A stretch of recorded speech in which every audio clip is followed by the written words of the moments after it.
Hi everyone, happy Saturday. I hope everybody is good. Welcome back to my channel, The Holy Humanist. Today, I have a very, very special guest with us. And as you all know, the topic of the conversation is Islam and how it relates and affects women and minorities. So today we have with us Khadija Khan.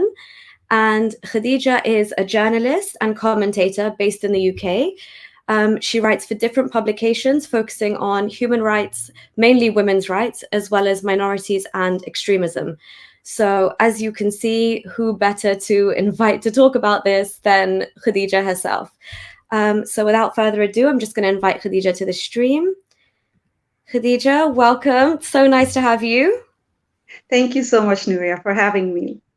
You are very welcome. So I'm really excited today to kind of just talk to you about why Islam is a problem for women and minorities. And we're going to unpack a bit about the women's side of things and the minority side of things separately. And we'll also touch on extremism. But just if you can kind of start us off with giving my viewers a bit of background, introduce yourself. Yeah, just kind of like a bit about your backstory. My name is Khadija Khan. I'm a journalist and commentator. I write about women's rights, minority rights, extremism, Islamism, and for different publications.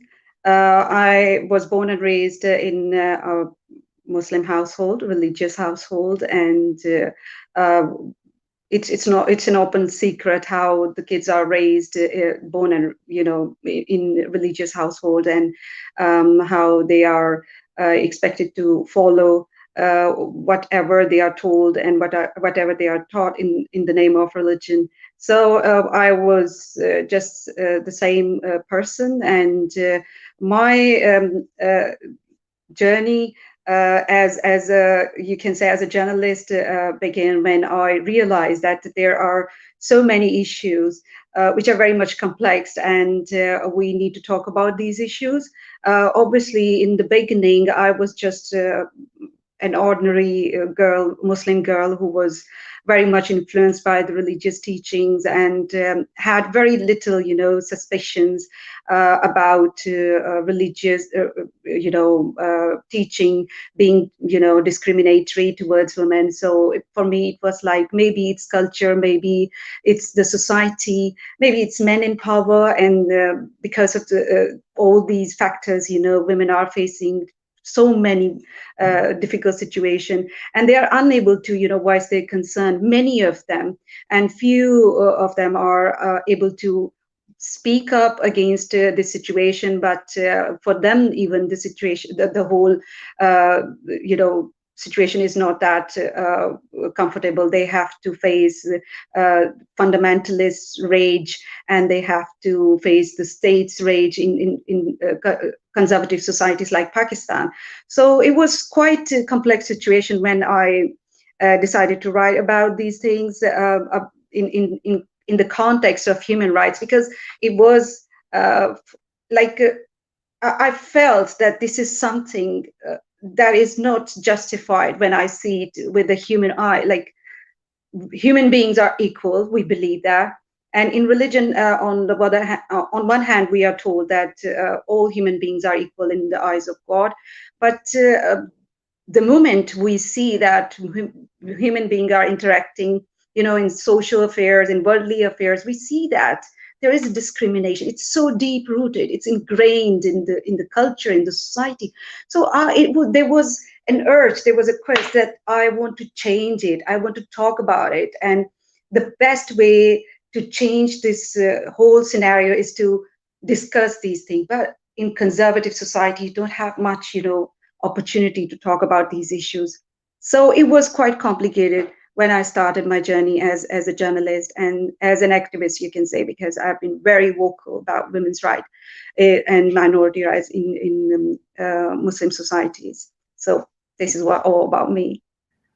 Yeah, no, that's amazing, and it's actually really fascinating that you say, the lack of encouragement to question just kind of goes hand in hand with religion, you know. And when I was a Muslim, I was always kind of the belief that even the Quran encourages you to like seek knowledge and read and kind of that kind of thing. But when you get older and you look into it, I realized that actually the most times that I ever questioned was not really because anything Islamically related or anything I was learning in the mosque or my Islamic teachers were telling me to kind of go out there and, you know, push the boundaries and ask these questions. It was only because my parents had, you know, curiosity and they had these books lying around. And then I was in a school where we had subjects like theory of knowledge, where you start talking about like trying to ask questions about what is knowledge and, you know, kind of what is truth and how do you define these things. And you learn about the Socratic principles and all of these things, which kind of introduce you to a whole new world that is so different from Islam. But again, like you were saying, there were certain questions that I would ask, you know, on an Islam, even just about Islam, for example, simple things like if God didn't kind of want the dinosaurs to survive anyway and he was going to replace them with humans, what was that? Was that just like a project gone wrong? And, you know, will you get bored in heaven if you have heaven for eternity and the soul after death? And all of these things are shot down by a similar thing in Islam and in the Quranic teachings, which is just that too much questioning is the devil kind of putting thoughts into your mind. And the second thing is that some things are beyond the human scope of understanding, and these are just for Allah to know. So those two things worked wonders to kind of shut down any questions, because you kind of resign your knowledge to, oh, God has superior knowledge. How can I even assume to start thinking I have the audacity to understand these things? So I kind of just wanted to talk to you about, because that is so deep rooted in the societies that, you know, we talk about and the one that you've come from yourself, the power of indoctrination. I just kind of wanted to talk to you about that. What do you think about, I mean, that's clearly, in my opinion, one of the root problems with a society like Pakistan, for example, or any Islamic society where it starts off so young from the moment you're born almost. And then that gender disparity that's ingrained in you as well from such a young age kind of manifests throughout your life. But yeah, what are your views on the whole indoctrination? This is massive, you know, this indoctrination issue is a very massive problem, I would say, in these conservative society, because the moment a child is born, you must have heard of this tradition that to say azan in the ear of the child, that starts right from the beginning, you know, and it is believed that a child is listening to it, and right from there you are trying to indoctrinate that child with all sorts of religious ideas. And we know that by nature it's a human instinct that you question everything, and when children they start questioning, then there is no room for questioning when you are subjected to indoctrination. You have to accept whatever is there as it is. And it's about all religions. It's about all, you know, conservative society where you're not allowed to question the status quo. You have to comply with the norms, whether they are religious or cultural. So same is with the Muslim society. And Islam is not an exception in this case. The indoctrination, when being done in these societies, the children are, they are deprived of their, you know, right to question. As you said, there is an instruction prescribed within religious scripture that you should question and seek knowledge, but it's only in theories.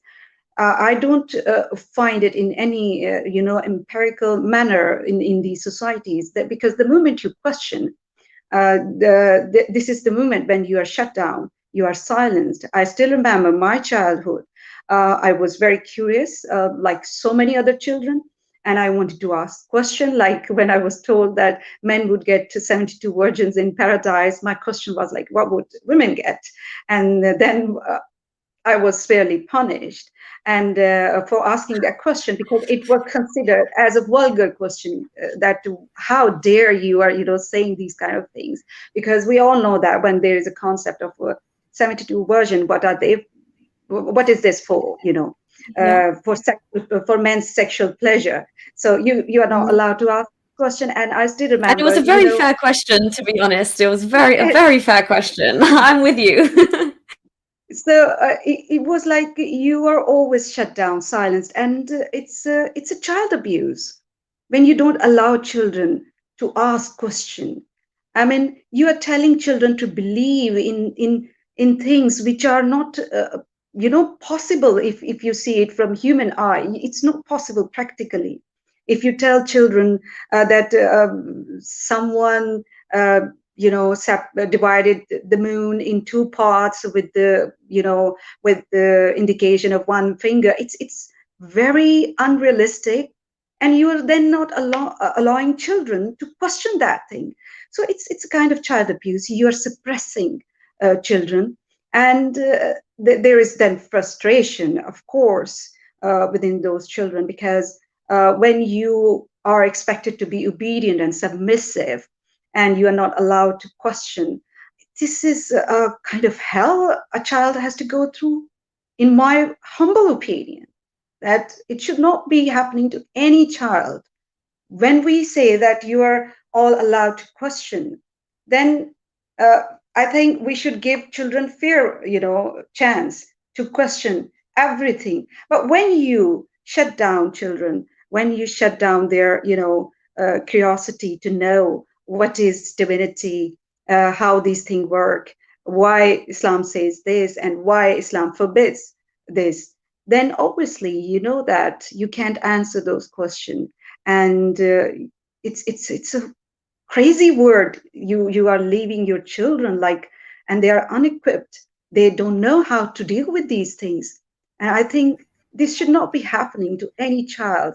This indoctrination until the age where when they can understand things, then when they can analyze things.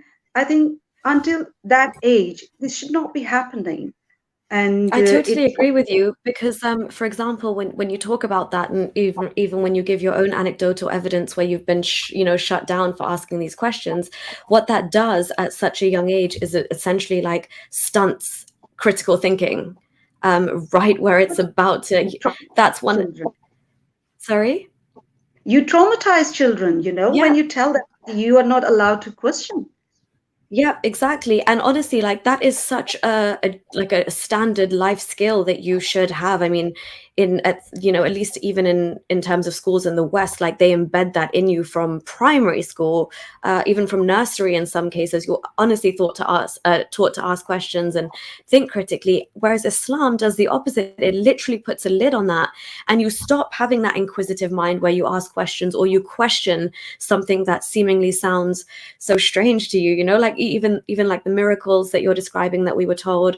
I had another story where every time the Prophet Muhammad's cradle would rock, the moons would rock on the same side, and I was like, how was that possible? And nobody had any answers. I mean, they couldn't justifiably answer that, but the fact that you're just told that happened, it's a fact, stop asking questions about it.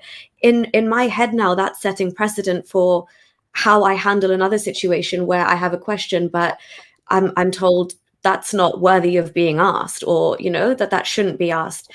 And then And I for think even worse, I would say, for women, it's even worse, yeah. because you can say that the way theological discourse it works, that men are always privileged, in these societies. So male children maybe somehow they, anticipate what sorts of privilege they are offered and what they can do in these societies. So perhaps it's not that difficult for male children, because they are always, treated as someone who is privileged and ordained, but the girls, they are treated horribly, because that Yeah. first we are not allowed to question, and second we are made feel guilty about our own bodies, about our own existence.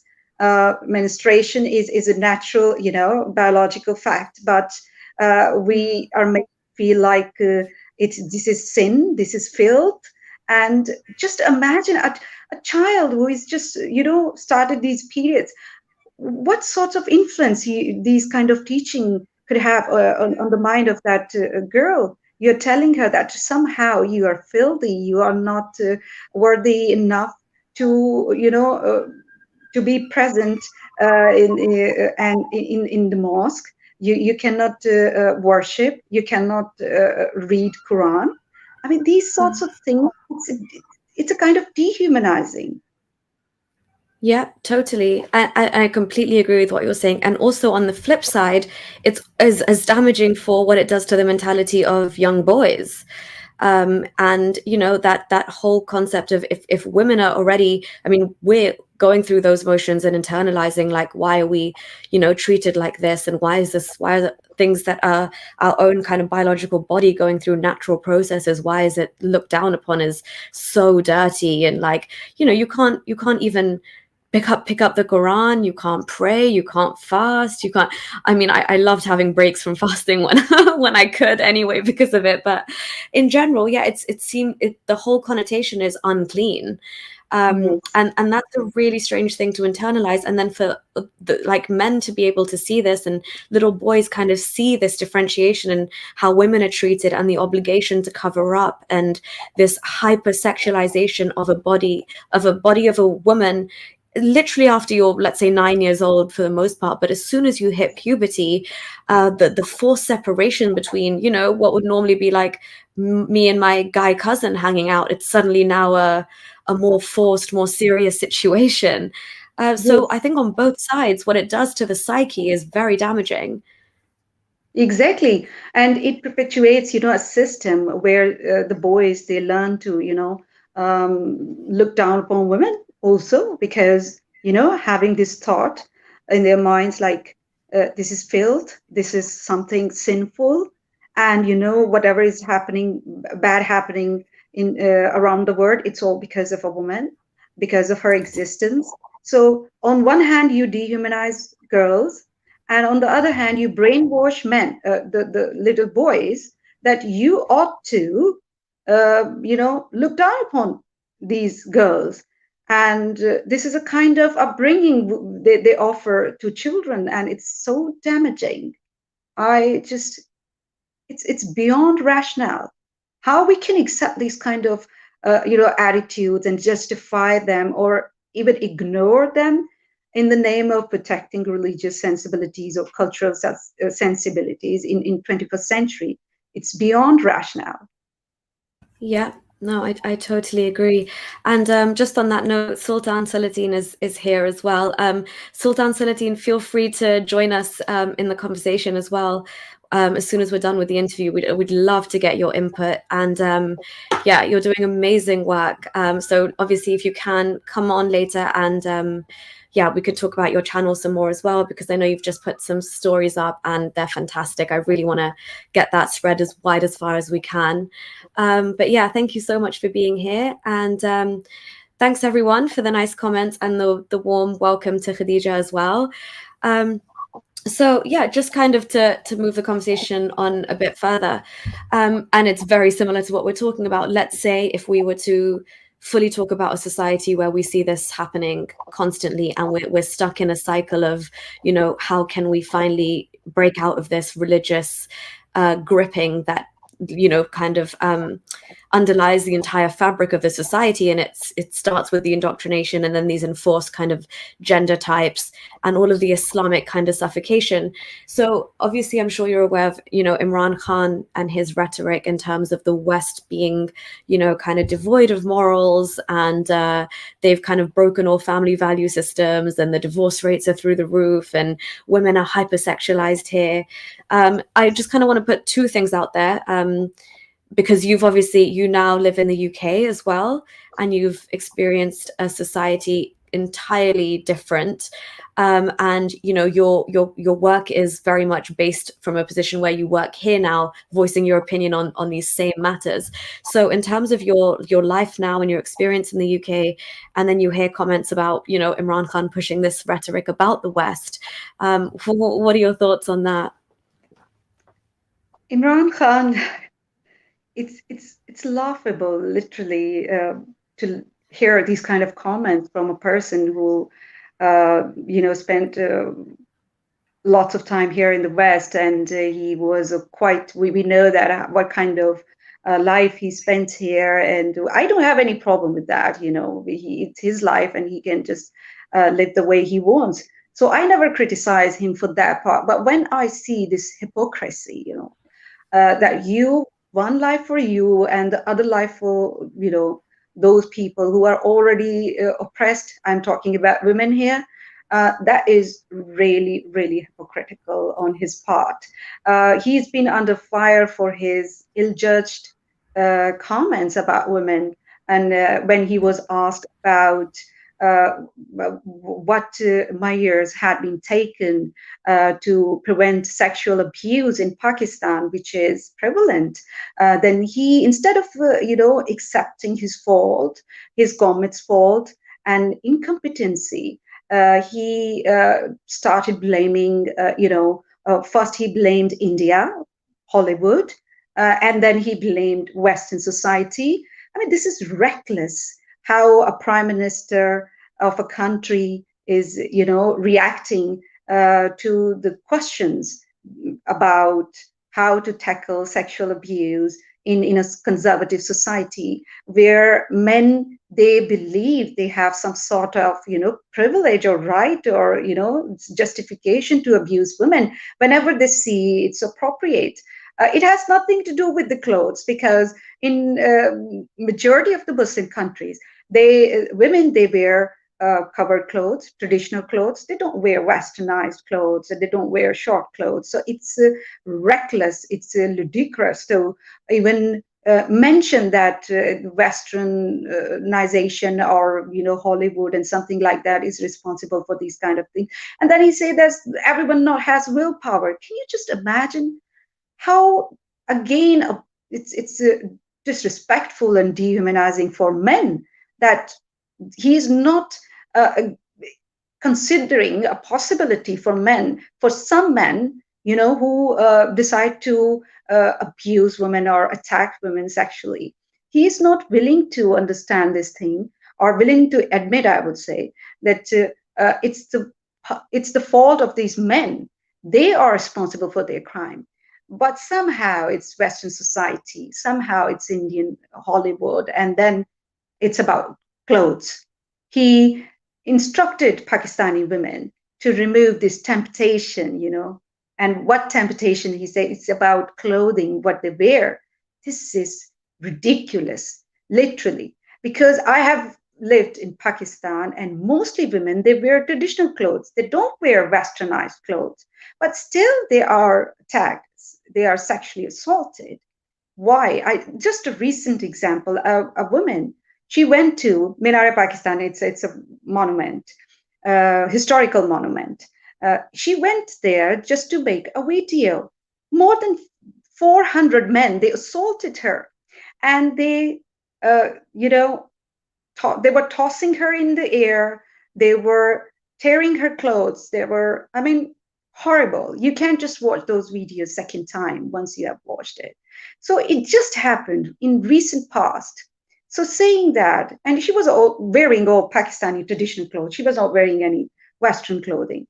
So it's all victim blaming, and this is a reckless effort to conceal incompetency of his own government.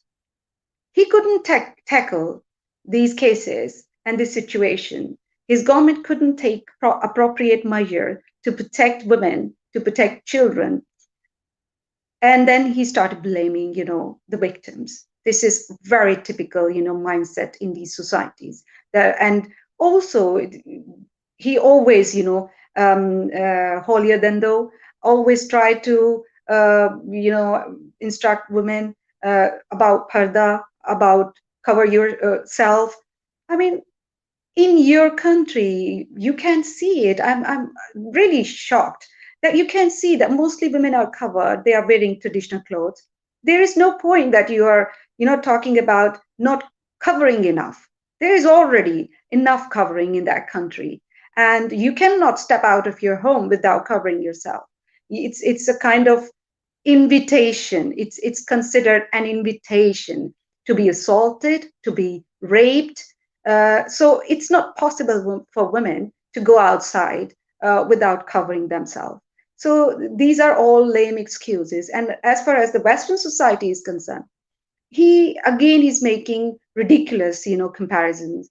They have no basis in reality. It's all in his mind, just to hide his government's fault and conceal incompetency, and just try to put blame, on someone else. And in this case, when you talk about Western societies, we know that I have lived in Pakistan, and now I'm living in a Western country. I have lived in Germany, Belgium, France, and now I'm living in Britain.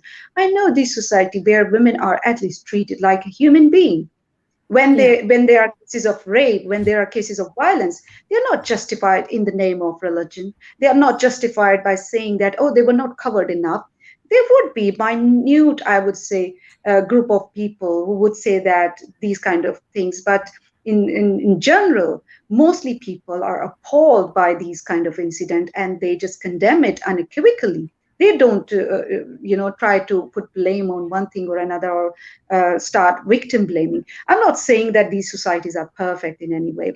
These are human societies, and humans are Mm. fallible, and they can make mistakes. But the difference between Western societies and the Muslim societies is that there is a room for improvement. They are Yeah. striving for, they are striving to preserve human rights, and it's for everyone. It's not for men only.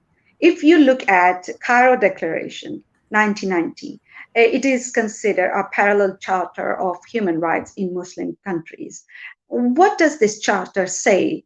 It talk about women's rights and minority rights in terms of strictly in terms of religious rights, which are discriminatory. It favors, it bestowed men with uh, rights, but women and minorities with obligations. This is what the reality is. And then we see what happens in Tunisia. In Tunisia, the government granted equal inheritance for women. Why they did it? It wasn't based on Islamic law or Islamic jurisprudence. It was based on secular value that they proudly, they have adopted. And the same way we see the other countries who have adopted secular values, they are making the similar progress. But then we see in Egypt what happened there. They rejected a bill for equal inheritance for women. Why? Because it violates Sharia law, Islamic law. So you Yeah. can see the difference wherever they try to imply, these Islamic teachings and try to define women's right in terms of religious rights, then there is discrimination, and blatant discrimination that is normalized, that is justified, endorsed, sanctioned by the religious teaching. And Imran Khan, people like Imran Khan, he knows that these statements are reckless and ridiculous, but he's Mm. doing it just to, he is trying to. It's all about shifting the attention. Don't look at me. Don't criticize my government. Look, I am doing something in the name of religion. I'm defending religion. I'm defending religious right.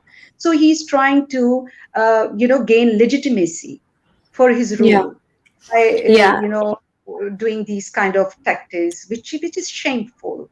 Yeah, it is shameful, and also I found it like extremely disingenuous of him, the way he points all this blame at kind of the West and like the disintegration of society and things like that. But he has lived here, he's studied at one of the the top institution here, and he's meddled in society, so he knows fundamentally what he's saying is not an accurate reflection of how society is in the West. So I found that in like, completely disingenuous of him.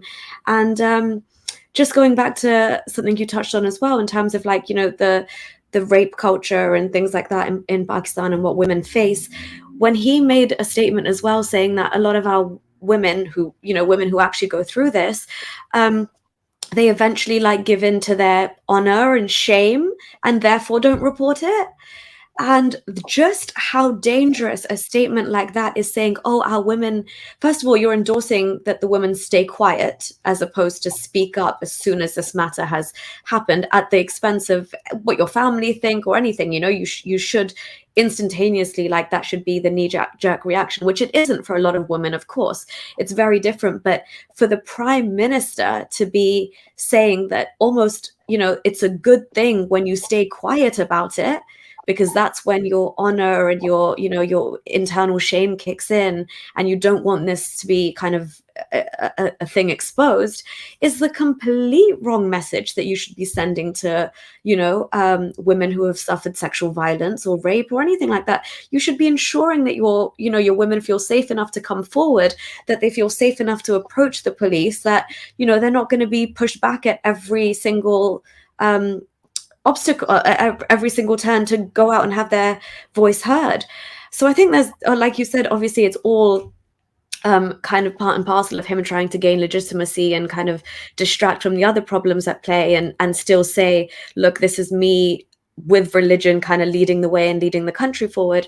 It's sad because it's extremely damaging for the country. And like, as you said, whenever like Islamic laws run and govern these elements of society, it's always to the detriment of women. You will never be guaranteed equal rights because Islam just does not allow for that. There was a bill that wasn't passed in Pakistan either just recently. They didn't consider women's property right a fundamental human right. And as you're saying now, sitting in the West in 2021, this seems so absurd to us, that we're having to start, like, the bar is so low, do you know what I mean, from where we have to start from. But just to kind of, go forward a little bit, this is, I guess we get to the juicy part, really. Just in terms of, again, Islam and women's rights, generally your views on how Islam basically is detrimental to women. You can take that separately if you want to, or you can combine it with how it affects minorities as well, in your view. It's a human right to subscribe to a faith system if you want to, and it's very ironic that you don't have this freedom in Muslim societies where Islam is the main thing and the state religion, and governs each and every moment of routine life. So you don't have this liberty there, but you have this freedom here in the Western society where you can practice your religion or your belief as you want to. But in Muslim societies, we see that the religion, when it becomes a state, instructor, and tells people how to conduct themselves socially and politically, then we see there is not equality. They would say that all human beings are equal in the eyes of God, but it is entirely in spiritual context. It has nothing to do with worldly affairs, because when it comes to worldly affairs, the societal roles are assigned to men and women, according to the teaching of a religion, which clearly gives privileges to men, bestowed, privileges on men, and discriminates against women. Women's position in these societies are second class, and you cannot, claim it otherwise. And if you do it, obviously you are trying to sugarcoat things, or you're trying to whitewashing, but it's not the reality. The same concept we see that Islam, the concept of witness, we see the women's witness is not equal to man, women's share in inheritance is not equal to men, and then men have this ordained right to beat their wives, to make them obedient, to make them comply. This is the prime example that you don't see women as an equal being in the society, as an equal citizen of the society, because you have the authority to discipline her by beating her. And in my view, beating a woman can never be justified, whether you do it with your finger, with your handkerchief, or whatever. You cannot justify it. I will not, approve of beating a child, let alone a woman, an adult person. So this should never be normalized, even if it is clearly prescribed in religious scripture. So we see that there are certain things, and these certain things are the basis upon which a system has been built, where women, they have fewer rights, they have very fewer opportunities to make progress and to go forward in their lives. They are obedient, and they need, infantilizing women. This is the whole effort, seems to be, focused on infantilizing women. And why is it so? Because when you make someone realize that you're not good enough to make decision for yourself, you're not good enough to lead your way, you are not good enough for the society, so you need all the time guardians to protect you, to advise you, to instruct you. Then obviously you take control of that person's life. And this is what is happening in these societies by implying these religious rights, which are not rights. It's a mockery of rights, I would say, when you say it religious right. By employing these so-called rights, you are taking away agency from women, and women are being infantilized and being felt like someone who is dependent all the time on others for each and everything. When I hear these apologetic arguments that a woman can, earn money and then keep her money to herself, and she can be independent. No, this is all, whitewashing. It's sugarcoating. It's ridiculous to make these Wait, so arguments. sorry, Khadija, just to stop you right there, because this is the perfect interlude to what would you say to women who think feminism and Islam can work like this and it will give them all these rights?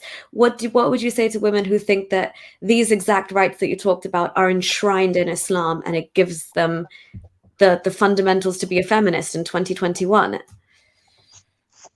Islamic feminism, in my view, is an oxymoron. It doesn't make any sense. When you talk about Islam, then you see that there are certain things mentioned very clearly in the scripture. You don't have, you don't need interpretation to define those things or to understand those things. You know that what they mean. When you say that you can beat your wife, you know what is beating.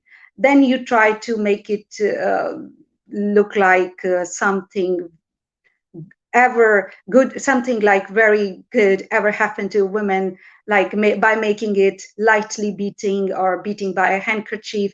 It doesn't make any difference, because we know that what is mean when they say that you can beat your wife. So when they talk about Islamic feminism, they actually engages with feminist discourse, which draws on Islamic theology. They want to, I would say, it's like they want to have a qualifier, because women are not allowed to talk about their rights. When we see in the history of, Muslim societies, when women, they talk about their rights and demand their basic human rights, they are considered as traitor, blasphemer, or vulgar whores. They are never given a chance to demand equality for them, a fair chance. So we know that this Islamic feminism, this notion of reconciling Islamic laws with the feminist principle, it doesn't make any sense in practical terms. Yes, you can say, for me personally, it's very encouraging to see these religious women who want to talk about feminism, because I know that my views are not very much appealing for those Orthodox Muslim women who are very much religious and they follow each and everything which is prescribed in the religious books. So maybe this, it's not very appealing. But when a religious woman would talk about feminism, then definitely they would pay heed to their argument. But it's disappointing to see then those women to try to reconcile, these religious rights with the feminist principle, which are, poles apart. They have no, even you try to define these things, and you will see, a small gap between these two things, even before you try to define them, or the values of these two sets, without going into ethical debate. It's entirely different. Feminism argues equality in terms of, politics, economic, social, life. But in religious way, we see that there is a certain framework, and you have to define whatever you call it right or obligation or whatever you feel like. You have to define that thing within that framework. You cannot go beyond that framework. So it's not possible that you make these two things one and the same. It's poles apart, and we need to talk about it, because when you try to make Islamic so-called rights, which you claim had been given to women, in 7th century, then obviously we take this stance of Islamic feminism, and then we shut down the debate around these issues, because then there would be no discussion about it. When we say there are women's right abuses, then the argument would be that no, it's all feminism, they have embraced feminism, when in reality they are just trying to interpret. I would like to give you an example here. In 2018, a Moroccan female religious scholar, she was asked to resign from a religious institution because she expressed her support for equal share for women in inheritance. So she was asked to resign. And that institute is considered Mohammedan League. It's considered one of the most progressive institute in Muslim world that defines, Islamic jurisprudence in the light of Quran and Hadith and all that. So they started to, involve women and by allowing them to, express their opinions on marriage, divorce, and inheritance. But when a woman, a female scholar, she calls herself Islamic feminist, when she said that there must be equality and men and women, they should get equal share in inheritance, then she was asked to resign. That speaks volumes about the practicality of these claims. This lays bare this one incident. There are many when women are silenced whenever they talk about, equal treatment of women within these conservative societies. But this one example epitomizes the whole situation, that why Islam as a religion and feminism as a global movement for women's rights cannot go hand in hand. Yeah, no, I totally agree with you. And it's just, that's why it's so important to keep having these conversations, because it really irks me when, you're trying, especially all these feminists you see, especially coming out of, these Muslim countries as well. And a lot of the times what they don't understand, it is the very religion that they are trying to speak up against without knowing it. And all the ones in the West will go on with that, this hijab is empowering, it's my choice, blah, blah, blah. And it's just like, all of you just need to if you, like you said, those scriptures, those bits of scriptures are crystal clear. You do not need an imam or a mullah to tell you that it says a woman's testimony is worth half of a man. A woman is entitled to less inheritance than a man. A man has the right to beat his wife if you fear disobedience. So all of those things are crystal clear. And just on that note, I just want to acknowledge the super chat by Stop Scamming Man. Thank you so much for your support and your super chat. I think there's a hadith here, Khadija. I'm not sure if you're familiar with this one either, but it's no woman harms her husband, but his wife among Huris says, do not harm him. May Allah destroy you. He is just a temporary guest with you, and soon he will leave you and join us. That's Ibn Majah 2014, volume 3, book 9. And I mean, similarly with the Quranic verse where, you know, men are given the right to beat women. You know what? I was actually discussing this in one of actually my Urdu stream that I did with Sultan Salatin and Ghalib Kamal, because it really starts to hit you that the tone and these levels of threats, almost like how horrible is that for a woman or a wife to, you know, to assume like that's your position on earth. You can be beaten. You, even if your husband fears disobedience, he's already guaranteed this reward in paradise. Not only is that just going to happen, but these huris are actually also like getting into the psyche of his wife on earth, like in this life. Do you see how like demeaning that is for a woman's psyche? Yes, this is just another way to keep women under control, Yeah. to make her feel insecure about her, you know, position Yeah. and about her role, a societal role. So this is another way, and this is really damaging. Uh, I mean, I have seen in Pakistan, it's very much prevalent that men, they would have, you know, extramarital affairs. Some women some men would go for second marriage, and you know the kind of circumstances they have to endure. It's unbelievable. I mean, we even from a society, being from a society like Pakistan, which is highly conservative, I can't imagine this sort of life for myself.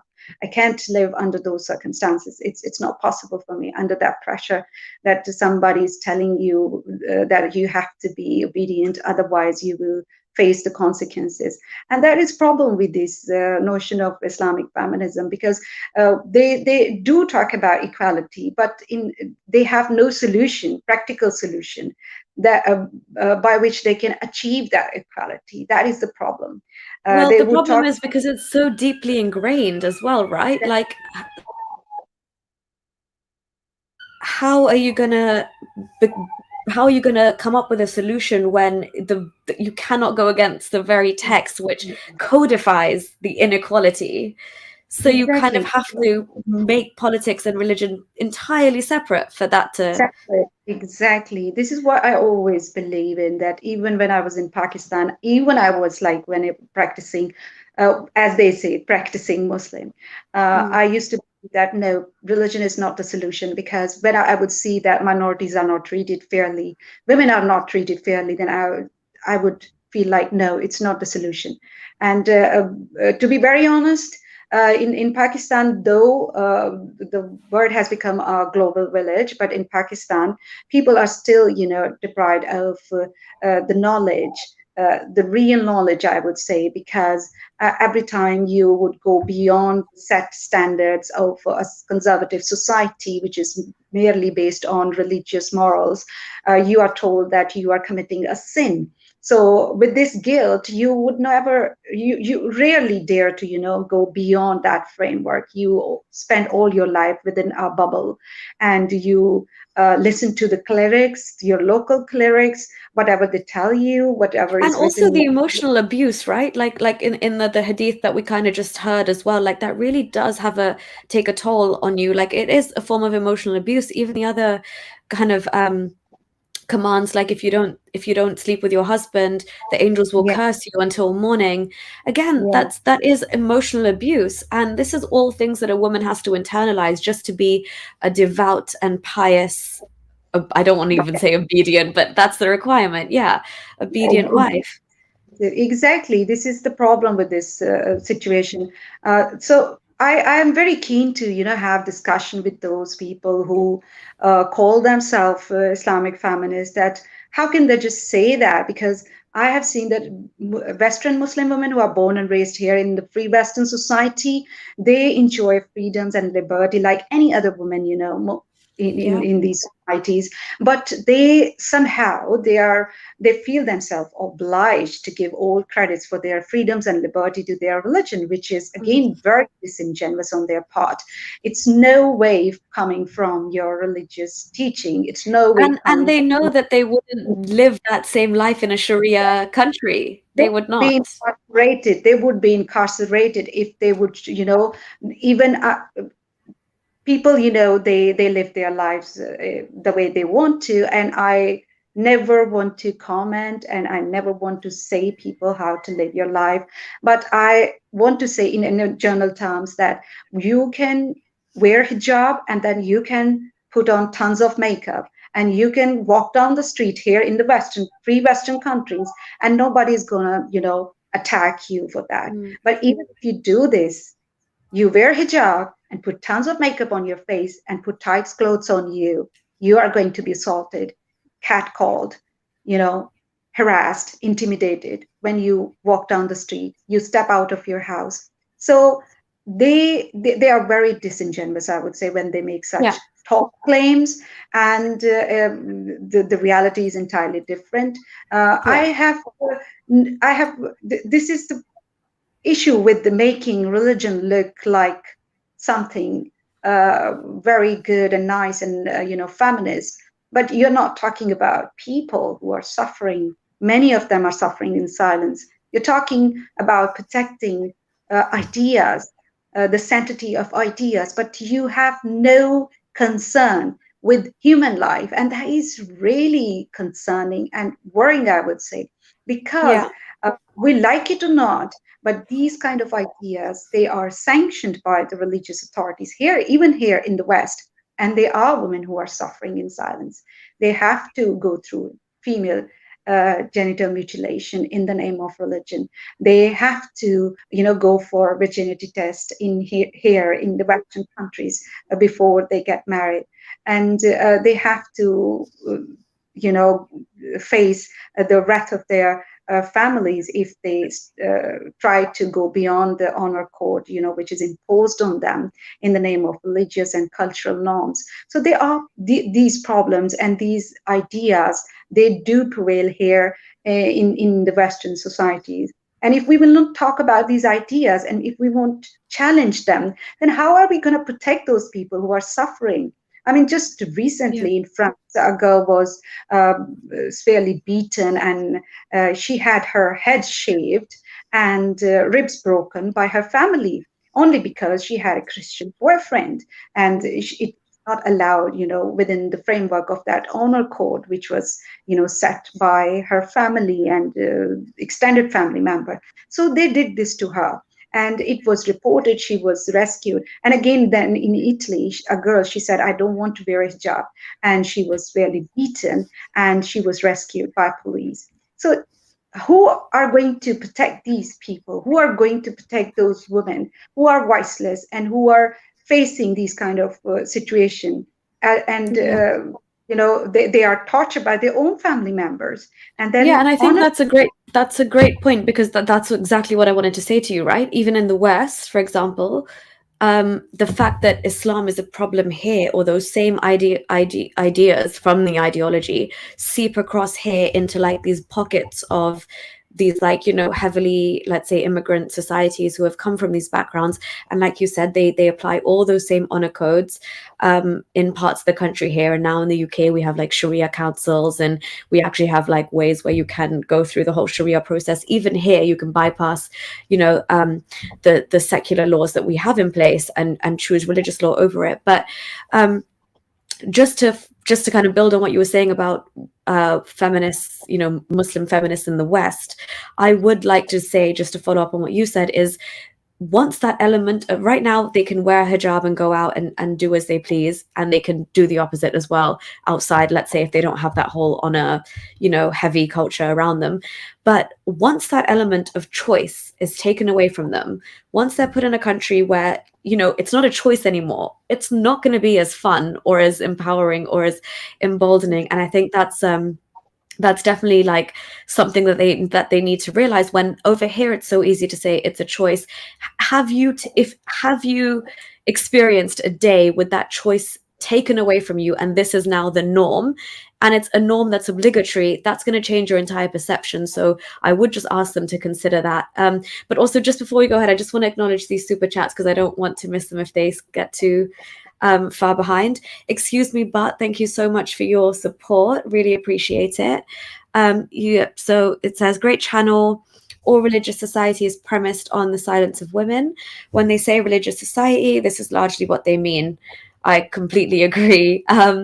This is why I think it's even more empowering when like women get together and speak out, because the people who are silenced the most are women in religion. I just want to also acknowledge Amit Tiwari. Thank you so much for being here and for your support. Hello, Nuria, you're an inspiration. Keep rocking. Friends, please like and share the video. Yeah, totally. Please do like and share the video. And Amit, thank you so much for your kind words. And again, feel free to stick around till the end if you have any questions or you want to join the conversation. But yeah, thanks everybody. So Khadija, we're honestly like already going way beyond time, and I was like, oh my god, I could talk to you for hours. I have so much more to ask you.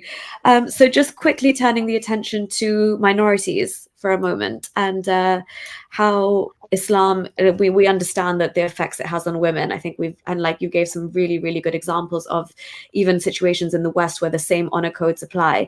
And again, it's interesting that this only happens in really inherently Islamic communities, which means there's a common thread and a common denominator of the same problems happening in the Islamic world and in the West within those same societies.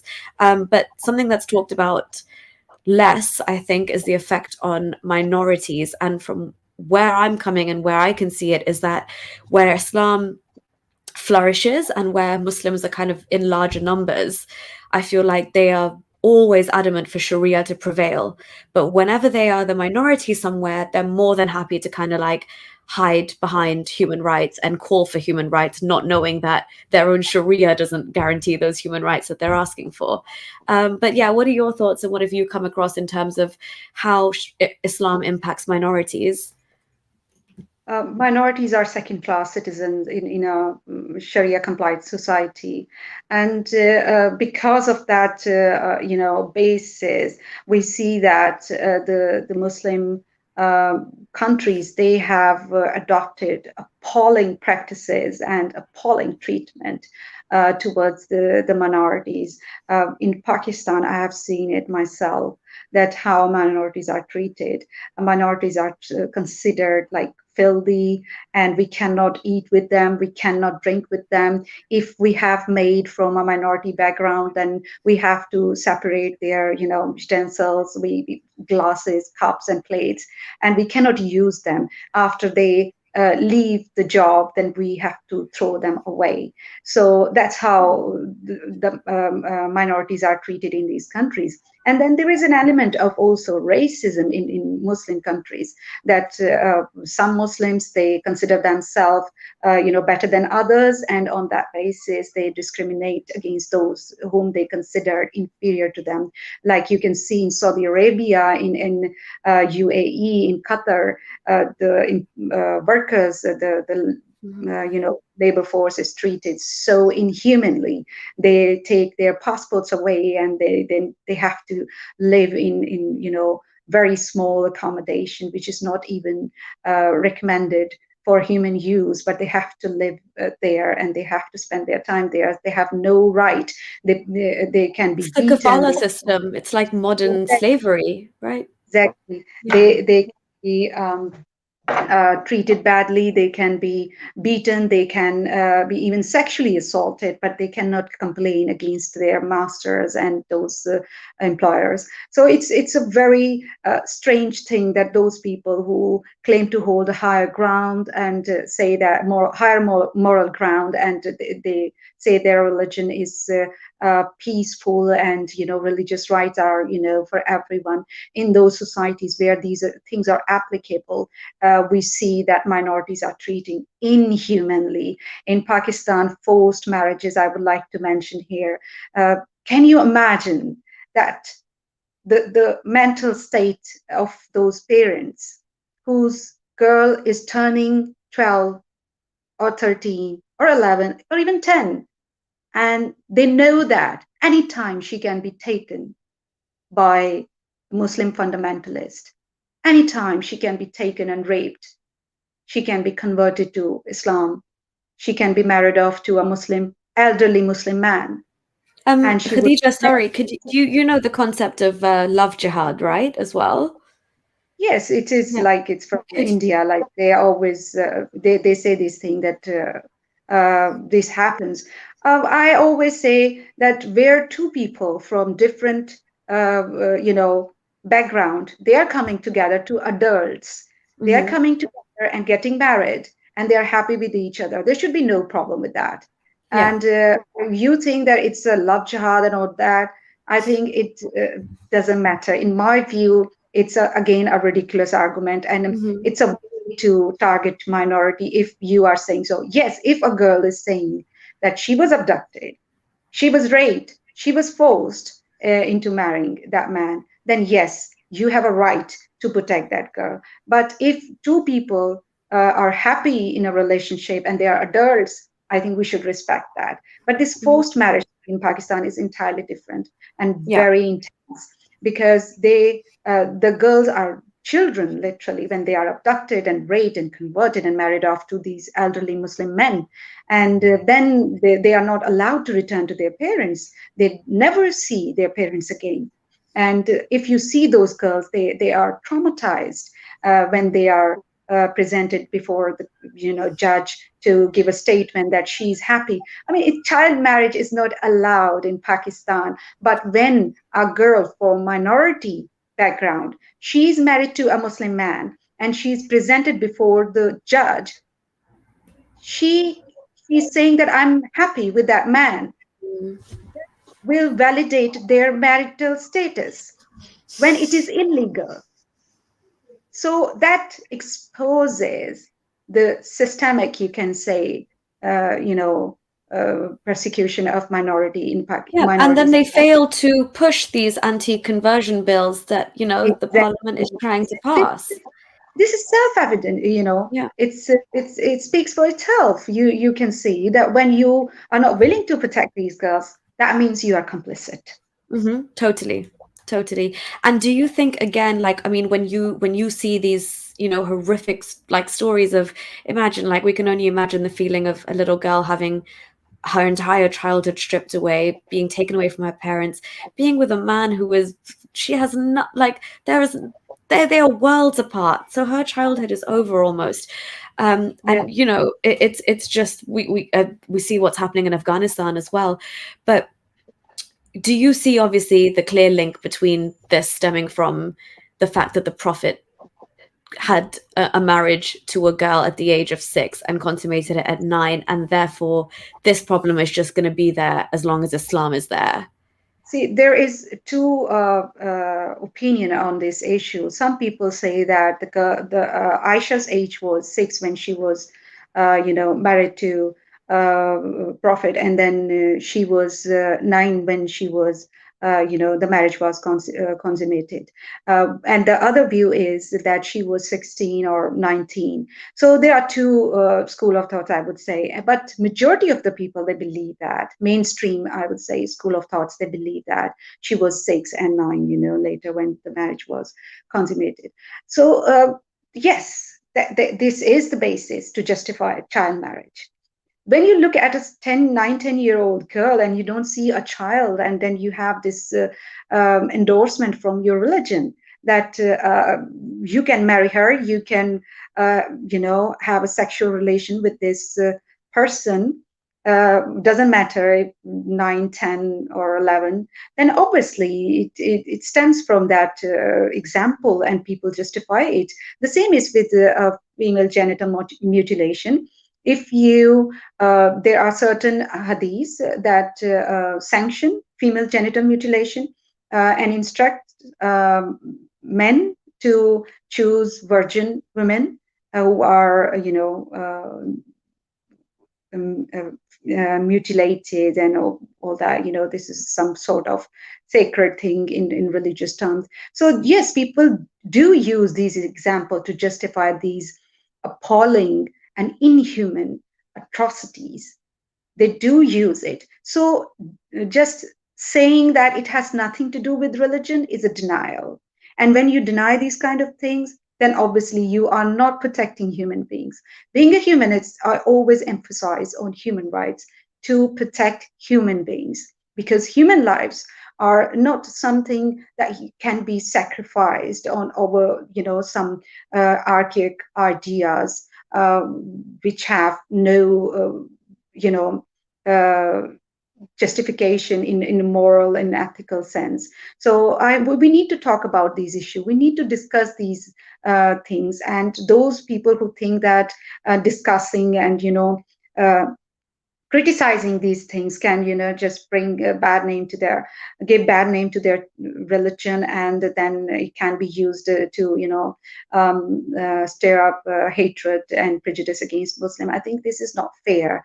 Muslims are people, and many Muslims, they don't believe in doing this child marriage. Not every Muslim man is going out to looking for a child and to think about abducting and raping that child or marrying that child. So it's like you generalize all all Muslims when you say that criticizing these ideas is like is akin to stir up hatred against Muslims, because many Muslims that don't want to follow, and they don't follow these kind of traditions, which are really appalling.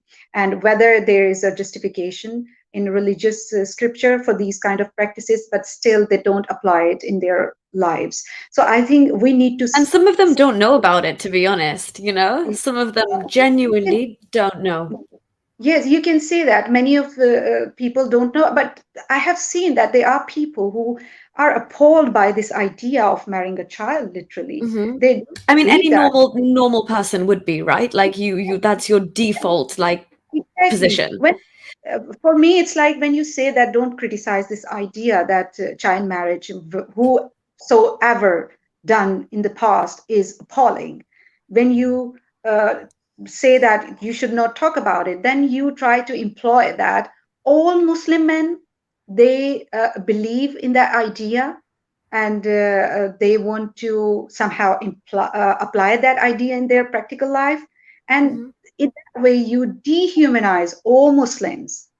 So I think we need to separate religion as a set of ideas from Muslims as people, because Definitely. we know that there are certain good things every religion has, Hmm. and then are violent bits, then there are human rights abuses in religious scriptures. So we need to separate the idea so that we can challenge the idea in order to protect people, and that includes Muslims also. When we condemn white supremacy, we condemn the idea, we condemn racism, we condemn the idea, whether it is directed at Muslims, Jews, Hindus, Christians, anybody. We protect people by condemning the ideas.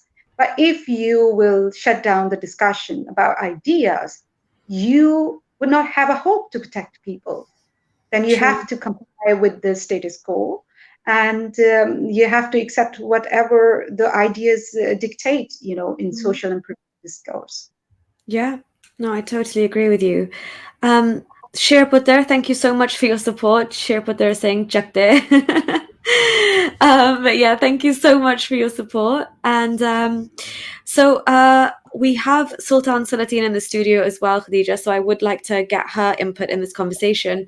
And I realize we've already gone over an hour and I haven't asked you more of the UK based things. So I'm just gonna wrap in the last question with 2 points, and then we'll add Sultan Salatin to the stream as well. And the conversation can be more free flowing because I'm sure we have so much more to dissect. But just being based in the UK now, and obviously somebody made a comment earlier as well about these Dawa boys, men, whatever you want to call them, in London. You've got we have Muhammad Hijab, Ali Dawa.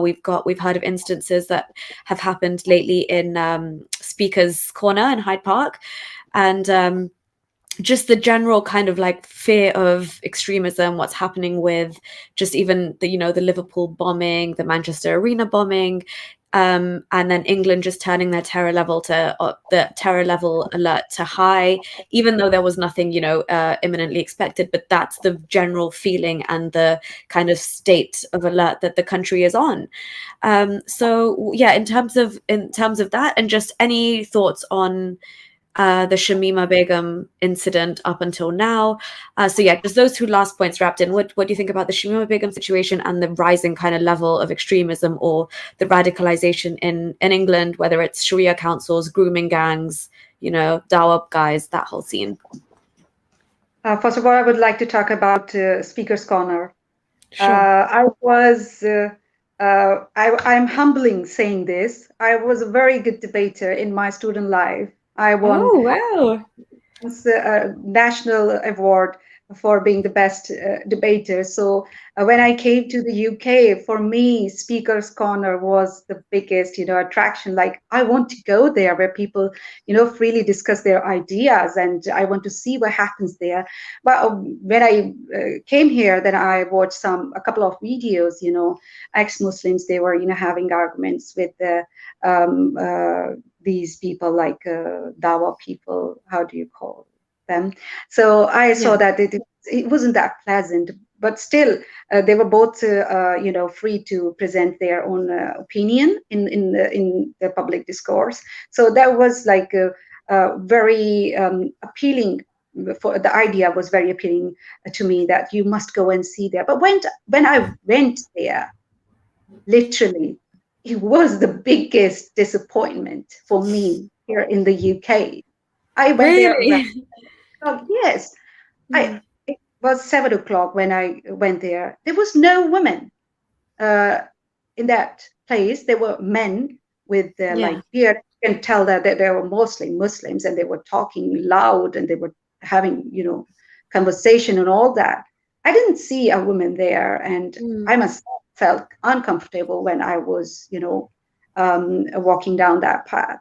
And Yeah. then there was in loud voice, there was a recitation of Quran, and it was so loud that you cannot think, you cannot talk to yourself in your mind.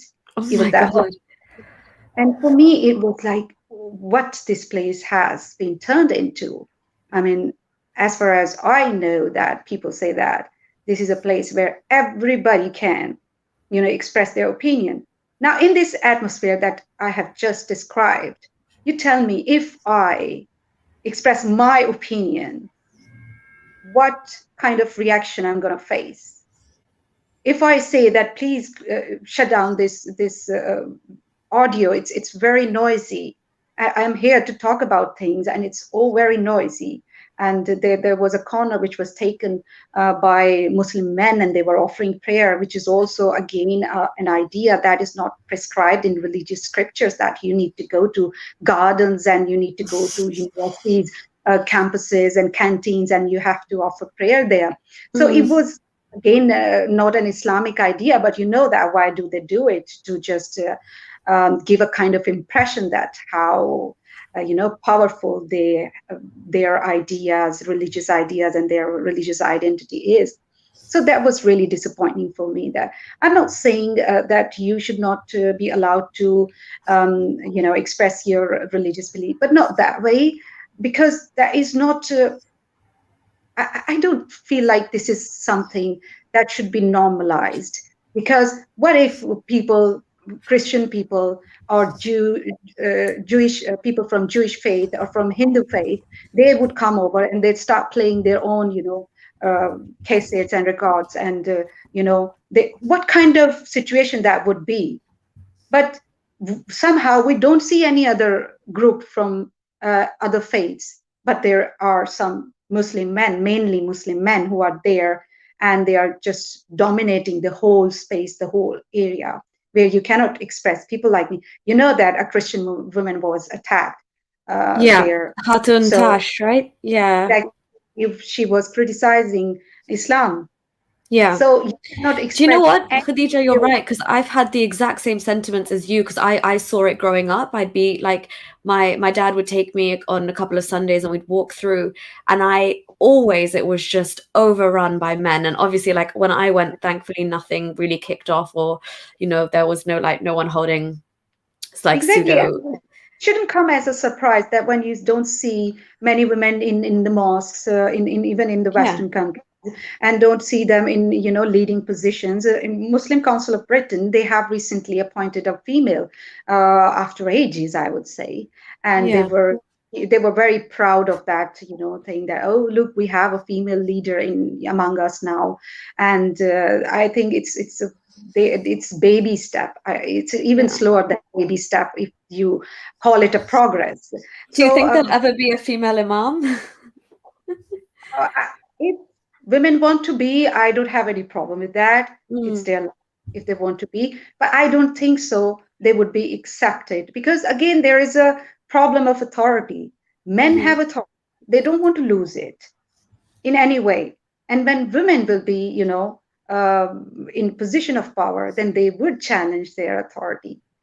Yeah, They would not be, all alone to enjoy those privileges, and to be the sole truthful leader of, or guardians, of religion. So it's like challenging their authority. So it would be very difficult. And we know that there are female imams here in the Western countries, and they are facing that threats and difficult situation in the countries where they reside, mm, and only because that these men, they feel threatened by women who are in power, whether they are religious women in power or are women, in general manner in power. I would like to mention that recently Al Qaeda, they have published tips for women how to be pious, and in those tips they specifically mention that stay away from feminism.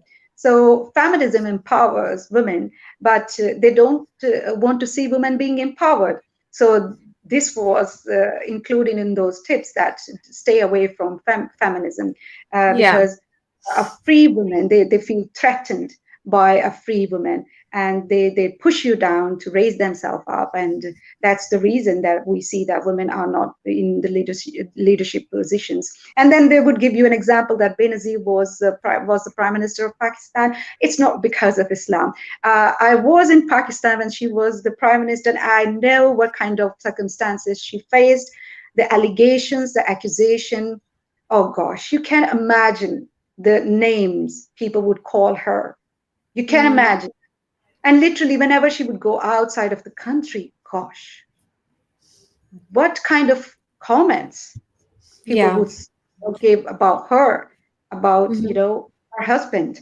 I mean, you can't give credit to Islam for her being the prime minister. It was like at that time, Pakistan was not dominated by the religious fundamentalists, I would say, in Yeah. political discourse. So that was the reason, perhaps, she was in power and people chose her.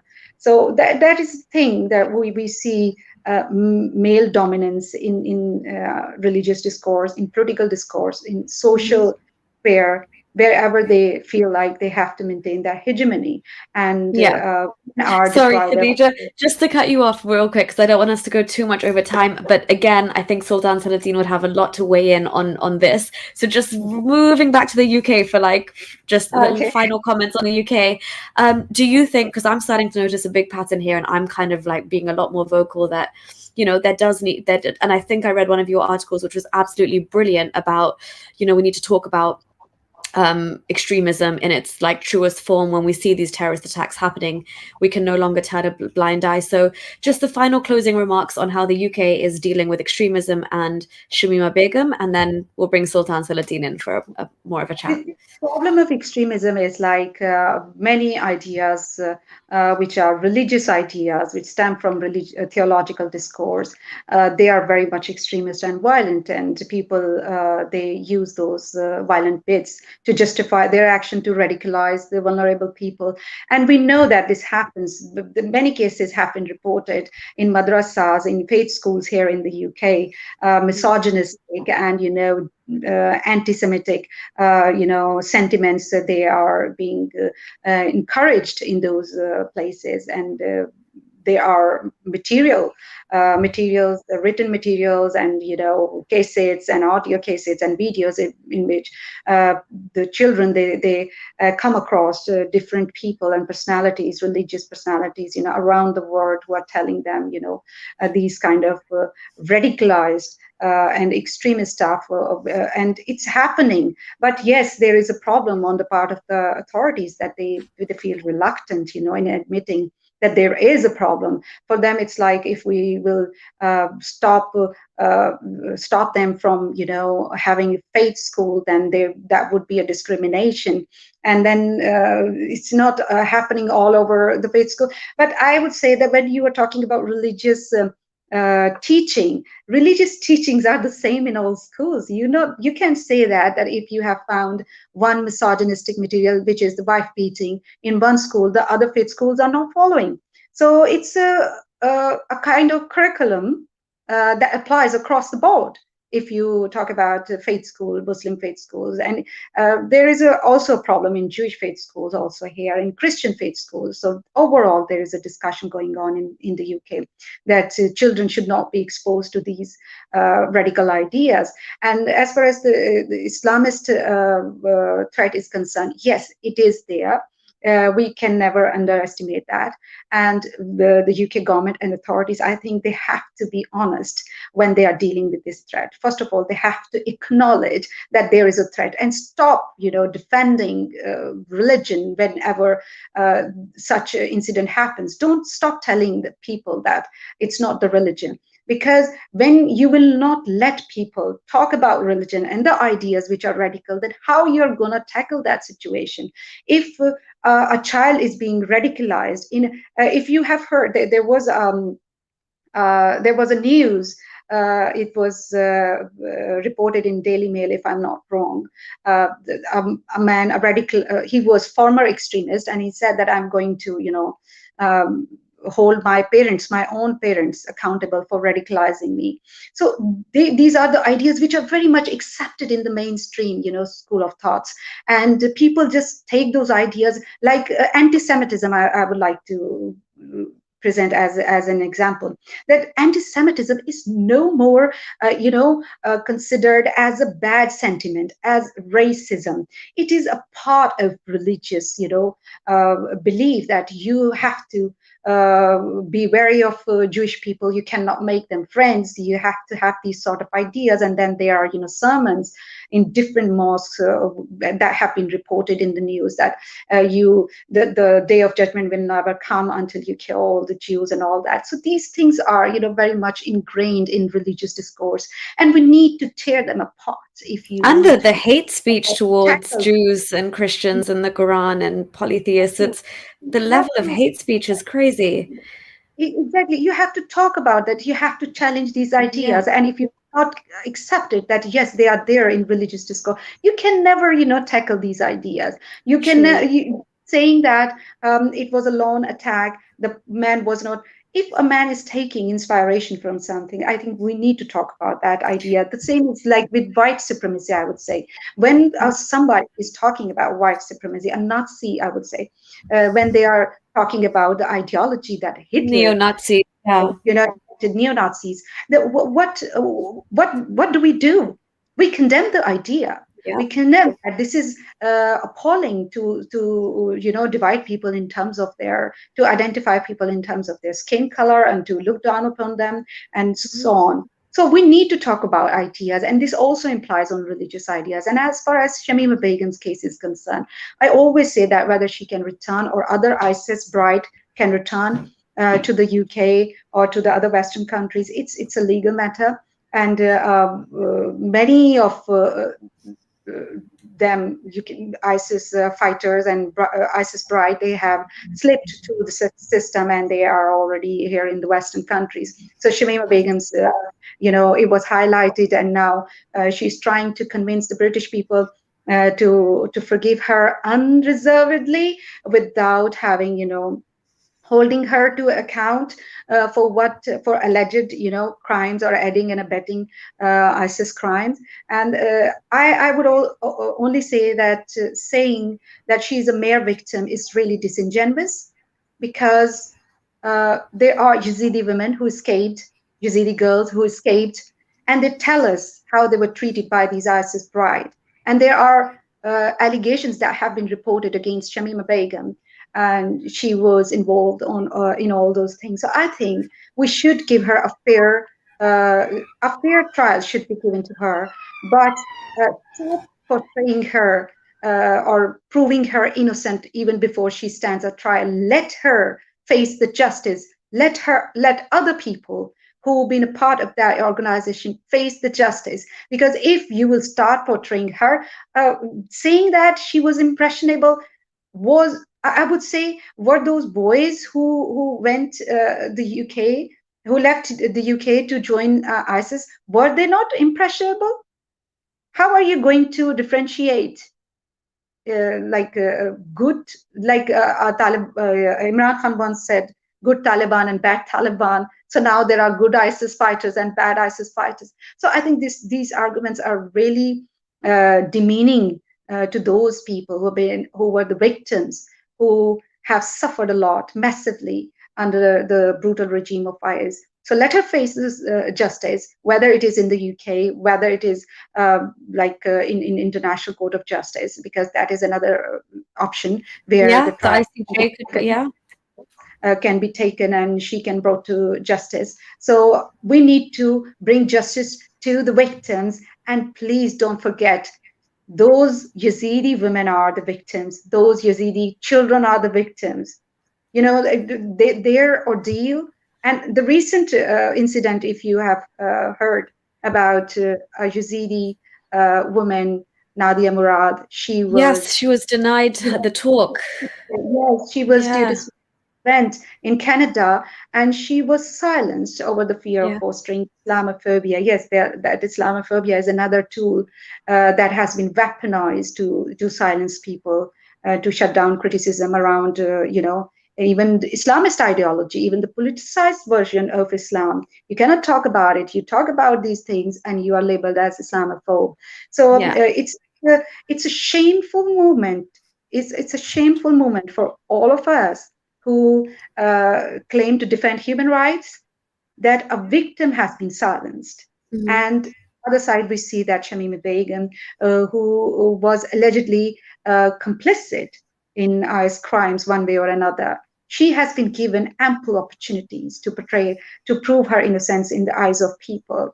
It's a kind of like building your case before standing a trial. Just taking, the opinions turning opinions in your own favor. So it's just like this. I think we need to be fair, and we need to be on the side of victims, and on genuine victims. Genuine victims.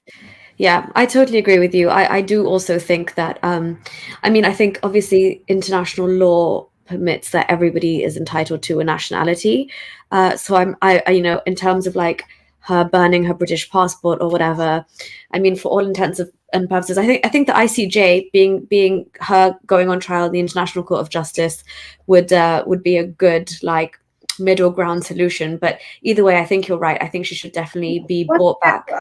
Sorry to interrupt. I just want to mention one more thing that is very crucial in this discussion, that we should never forget that we are dealing with a case that is going to set a precedent for the future generation. We should never forget that. Mm-hmm.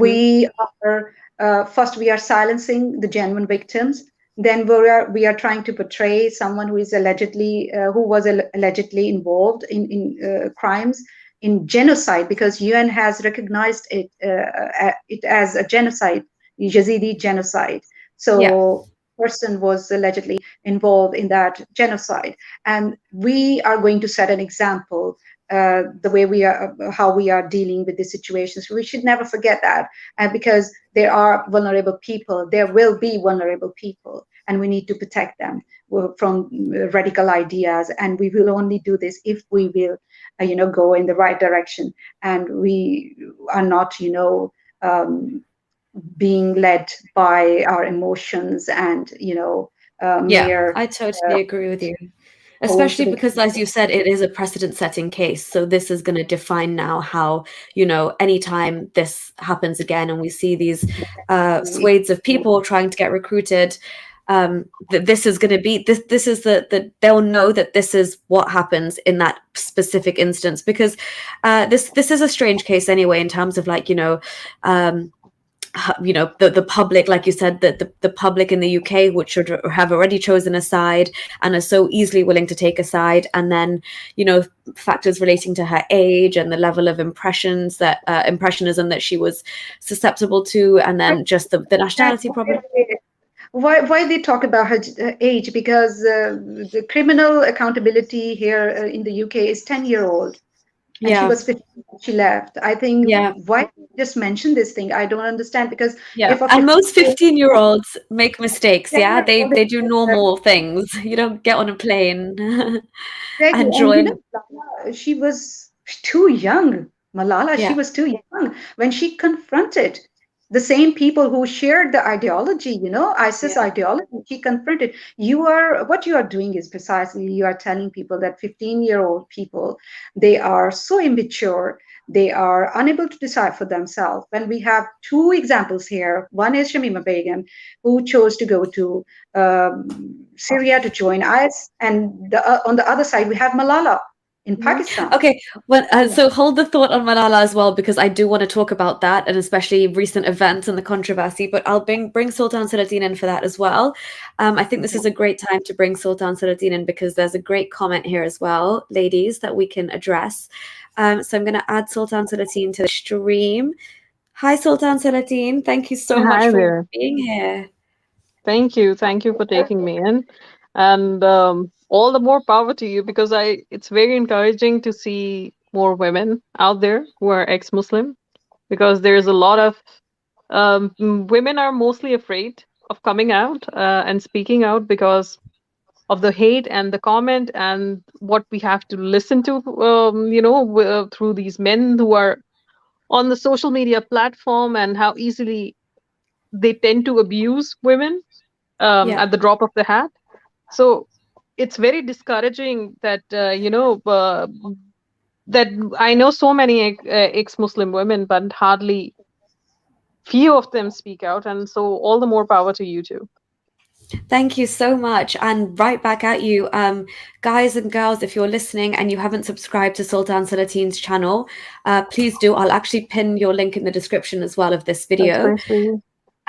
And yeah, honestly, the way she narrates stories, like actual Islamic stories, it's chilling. It really gives you goosebumps. And Sultan Salatin, you've also done videos on evolution, and toxic masculinity, and like really kind of pivotal topics that are really educational and informative for women, and men as well. But like specifically as a woman to woman, it's amazing stuff. So guys, yeah, please do subscribe, and I will put the link in the description. So Sultan Salatin, now that you are here with us, and as you can see, Khadija is also just such an amazing person to be able to like bounce these kind of ideas and discussions off, because we all kind of come from a similar background, and we all kind Hmm. of interested in the same thing, namely protecting women's rights, minority rights, and kind of addressing the root problem. So a comment just popped up, as you guys can see, by Powerful Muslima saying, "This is pathetic. I have no idea why this came up on my feed. I'm a woman, a minority, and a Muslim, and I don't need those who don't know the Quran to speak for me." So how would you ladies respond to that? Khadija, would you like to go first, please? I would say that I don't claim to speak for anyone. I just state the facts. I don't say that I represent someone. I just state the facts. What are the ground realities? If you can rebut those facts, you're all welcome. Because I don't live in an echo chamber. I don't go after you carrying a machete or a gun to kill you if you will not agree with me. So I am a free thinker. I believe in freedom of choice, freedom of speak. I believe in humane values, and I believe in secular values. So you are all welcome to rebut the facts that I have stated so far. I am not saying that I am presenting any section of the society. I'm just telling you my own observations, experiences, and the ground realities. If you can rebut them, you're all welcome. So, as well as I'm concerned, I do speak for women who can't speak. So, if you choose not to be one of them, it's up to you. But in future, if there's any injustice being done to women out there, whether they are in Muslim community or Christian community or atheist, I don't think I'll hesitate to speak on it, because we are trying to educate people. It's not our purpose to hurt people. We are trying to create awareness so that you know how the world is, how these things are looked upon in civilized societies, what we think of them. We are just sharing our opinions. We are just sharing facts. We are just trying to create a discussion, a debate. And it's not so difficult to listen to other people. I mean, I lived in Pakistan all my life, and we've tolerated those religious indoctrination all our life. So is it that difficult to listen to someone who's speaking to you and saying something that you might disagree to?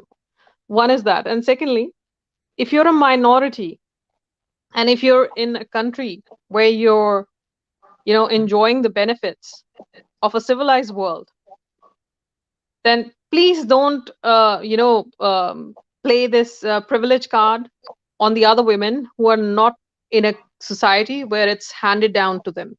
So in countries like Pakistan, in countries like India, Bangladesh, where the women are oppressed, they need more women to speak out for them, because we as women understand what a woman goes through when she's bullied, when she's harassed, when she's catcalled, when she's slut shamed, and all these things.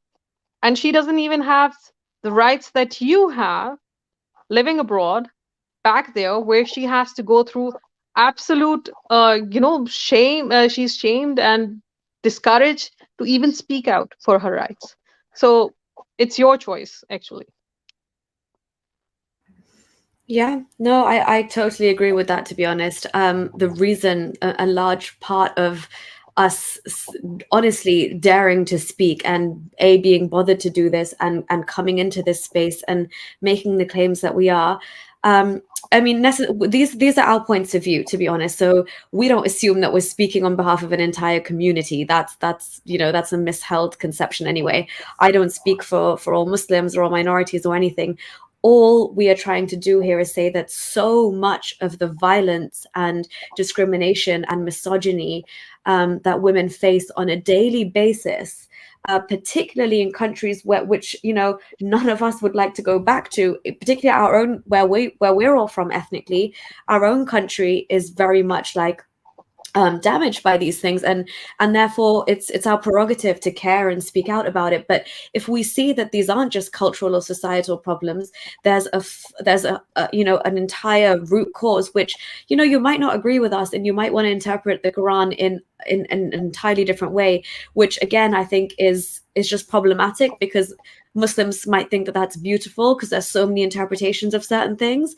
As Khadija and I touched on in this conversation, I got to the point where I had to take certain things literally, whether that was the Salafi interpretation or whatever. There was certain things that for a woman, you see a woman's place and you see what it does to children. And that is like your exit out of an ideology that does this. I don't think any mother could be told, whether she knows or doesn't know, that a 50-something-year-old man married a 6-year-old man, yes or no, do you agree with that? No mother in their right mind would say that's okay. But we're not telling you this like out of thin air. This is literally what your prophet did, and these are codified in scripture. So whether that's our interpretation of the Quran or you think that's our lack of knowledge on the Quran, that's just on you to read your Quran and decide for yourself whether you like the fuzzy mystical interpretation of, if you fear disobedience from your wife, admonish them, separate their beds, and beat them. What was the first thing? I might have said that wrong, but basically, you read it word for word, and if you can find a different interpretation for that, if you can find a different interpretation for halala, please tell me, let me know. If you can find a different origin to the hijab story than Sauda being spotted on her way to, take a leak or whatever in the middle of the night, and it was therefore ordered that Muhammad's wife should cover, then please correct us. But all we are here is giving you, go to Sultan Salatin's channel. She is gonna just humanize what happened to these women under Islamic rule, and when Islam kind of started gaining some power. As a woman, if you don't relate to that, or the pain or the struggle, seeing your entire family, your entire village being killed in front of you and being taken as a sex slave, and all these years later we sit here and celebrate that story as like a beautiful marriage because the Prophet was the most merciful man and this woman wanted to be his wife. In that situation, I could guarantee you would not want to be his wife. But yeah, I don't want to kind of get bogged down on that comment. But if you are still here, perfect Muslimah, whatever, powerful Muslimah, then I hope you, I guess you're still enjoying it if you're still here. I don't know. Yeah, sorry, I take it from her comment, as she said that she's a minority, so she must be living in some Western country. So I would like to mention here that here, even with all rights and liberties and freedoms protected under the law of the lands, here even the thought of a Muslim woman going to a pub is more repulsive than her tragic death. I'm mentioning Muslim women who was recently killed when she was going to a pub to see a friend. So there was a hue and cry, Muslims, they were like going upside down and just trying to explain that, this pub was not only for alcohol drinks, it was a kind of restaurant. And just trying to, explain that this Muslim woman who was killed, she had nothing to do with alcohol or to see a friend, to see friend that is as it is reported. So this is how women are treated, even here in the Western societies where they have liberties and freedom. Their liberties and freedom are taken away here in the Western society in the name of religiosity, piety, righteousness, and modest women. So it's really strange when I see these women who enjoy all liberty, who enjoy, as you said, Nuria, that if the element of choice is taken away, then they would feel that how it is feel like. Just think about those women who have never given this choice to decide anything for themselves, who are just following and what instructions they have been given. So it's really disingenuous. It's a kind of deception on the part of these Western Muslim women who claim that there is some sort of Islamic feminism that protects women's right, or that protect women from violence, or even those religiously orthodox women who say that Islam has given us all rights in 7th century. So it's really disingenuous and a deception on your part to your own kind. Those women who cannot speak for themselves, or they are voiceless, they need to be heard. And if even they cannot voice their concern, it doesn't mean that they are not suffering in silence. It doesn't mean that you have not a moral obligation to speak for them. You have to talk about these things. But yes, claiming that I am representing something, it's a huge thing to say. I am just telling you the facts, that how people are suffering, how women are suffering in silence. I'm just stating the facts. If you can rebut and you can just destroy these arguments, you can do it. I mean, I am a secularist humanist. I am not the one who would not listen to you or show impatience. So it's all up to you how you, as Nuria said, that you need to set your own house, because this is again a ridiculous argument to say that you have no knowledge of Quran. I mean, a child born and raised in a religiously conservative household, they don't only read these books, they live these books. Okay, their lives are designed by those people who claim to be the guardians or custodian of the religion. So this is again a ridiculous argument that you know nothing of this religion and Quran and interpretation. These are all deceptive, part of deceptive game of deceptive game of semantics, when you try to just verbally prove your point when it has no basis in reality. I would like to ask this powerful Muslima, I think that's her ID, Yeah. that what she thinks of a 6-year-old being married to a 53-year-old, what she thinks of Prophet marrying a woman who has been, whose husband and family was killed by Prophet's own men. And within 2 days, he was sleeping with her. What does she think of Asma bint Marwan? What does she think of Khalfa? What does she think of Quran calling women or Islam terming women as half-wit, that you need two witnesses when you have to present before the Qadi, that one male or two female, they call them, they are half-wit, and they two of them would suffice for one man. Property rights, when you think of that, women is not given the same share in property as men are given. What does she think of that? A woman always has to have a guardian. Even till recently, she couldn't even perform Hajj before having a male guardian. She always had to have a man with her, whether it's her husband, her father, or her brother, mehram. Then what does she think of parda? Covering Mhm. yourself from head to toe, covering all your bodily hair. And if you want to, you can only expose your face.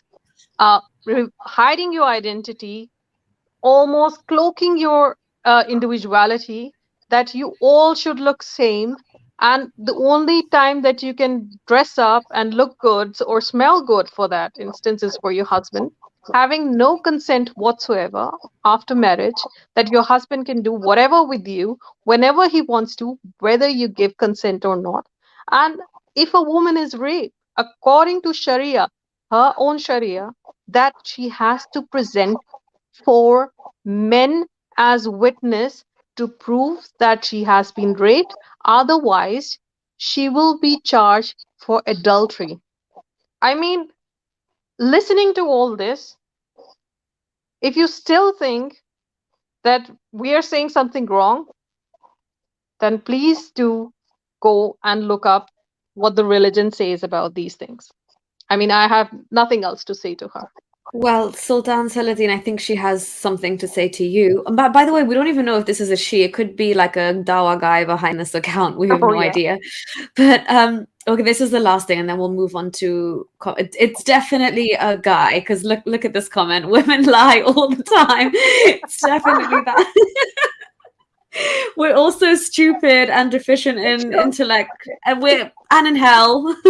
Of course. But Sultan Salatin, do you have any final comments on this? And then we'll move on to proper conversation because I think this is getting a bit trolly now. But women are taken care of financially. It's for protection. Why do people feel like they should see me when I don't want to be seen? You don't want to be seen, but when you have to, I'm sure wherever you're living, you had to have your photograph taken for your passport. So either you're lying or you gave up your religion just to get into that country. Otherwise, if you really, truly believe that no one should see you, then why the hell is there passport and why the hell is there photo on it? When you go through immigration control in whichever country you are, if you have ever traveled abroad, you have to show your face. So either you stick to your religion and stay in a country where that religion is followed to a T, or then stop making excuses. Yeah. Just let the other Also, people be. I I can't also, believe that you don't want to be seen as a human being, as a person. And Sorry, Khadija. Yeah. yeah, I want one more thing, just to, before Yeah. I end, Yeah. yeah, about financial support. She's saying, I don't want to be supported by any man. Excuse Mhm. me. Taken care Khadija was of. also supporting your prophet, by the way. So if you Yeah. think all the women who support themselves are wrong, please start with Khadija. Mhm. And I want. sorry, just before, sorry, Khadija, I'll bring you in 1 second, but just so we can also just cover it and then be done with this. Apparently, you need 4 witnesses because the woman lied about being raped. Go ahead, Khadija. It's first of all, I would like to say something about this. The woman lied about being raped. There was no law in Islam to deal with the rape cases. That is a very shocking thing. There was no law. There was no jurisprudence. It was just the law that would deal with the adulterous, the cases of adultery. And later, Islamic scholars applied the same law in the cases of rape. And there we see the contradiction, because if you apply this law in the cases of adultery, then yes, as they claim that it is for the protection of women, that if a woman is accused of being an adulteress, and if the person who is accusing her cannot provide 4 witnesses, then she will be free of charge. But if you apply the same law in the case of rape, then the burden of proof falls on women. If women cannot provide 4 witnesses to prove her innocence in that case, then she will be treated as an adulteress. So that is appalling, reprehensible in every manner. So as far as the choice is concerned, freedom to choice and freedom from discrimination is a human right. And we should never forget that when we talk about hijab being a matter of choice for women, it is a choice for women as long as they want to wear it. The moment they want to take it off, it is not a choice anymore. So choice means that you are completely free in every manner to embrace something or to reject something, to even spurn something, disdainfully. You are all free. But in this case, we see that the women who want to wear it, they are respected by those fundamentalists and the communities who are very much conservative, or by their families. But the moment any woman who is wearing hijab wants to take it off, she faces repercussions, and sometimes fatal repercussions. I have given you the examples that how those women were treated when they tried to go beyond the honor code that was imposed by their own family member. So it is the hijab, niqab, burqa. It's not a benign garment. It's a garment with an ideology, that comes with an ideology, and the ideology behind is that to make women comply. Whether it is through indoctrination, intimidation, force, coercion, or torture. The purpose is to make her comply.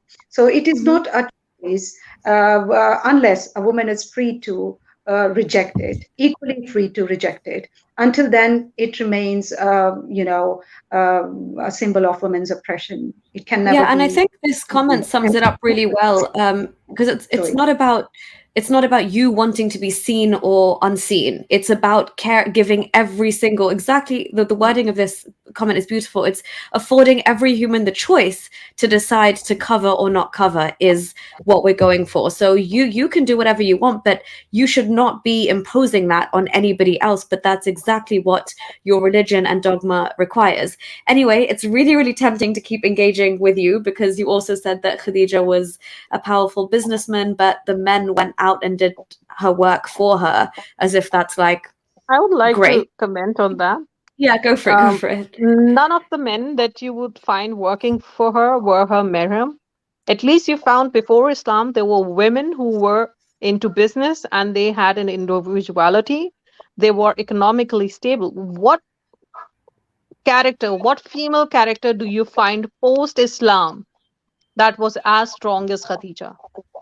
Who was economically stable, was running a business, had means to do work, and she didn't feel intimidated. You have incidents of Umar harassing his own wife just because he didn't want her to go to the mosque. So I don't know why you can't see that, but it's in Islam, a woman's self or her character is absolutely cut down into half. She's subhuman, impure, and she incites men. Actually, this is all that you think of.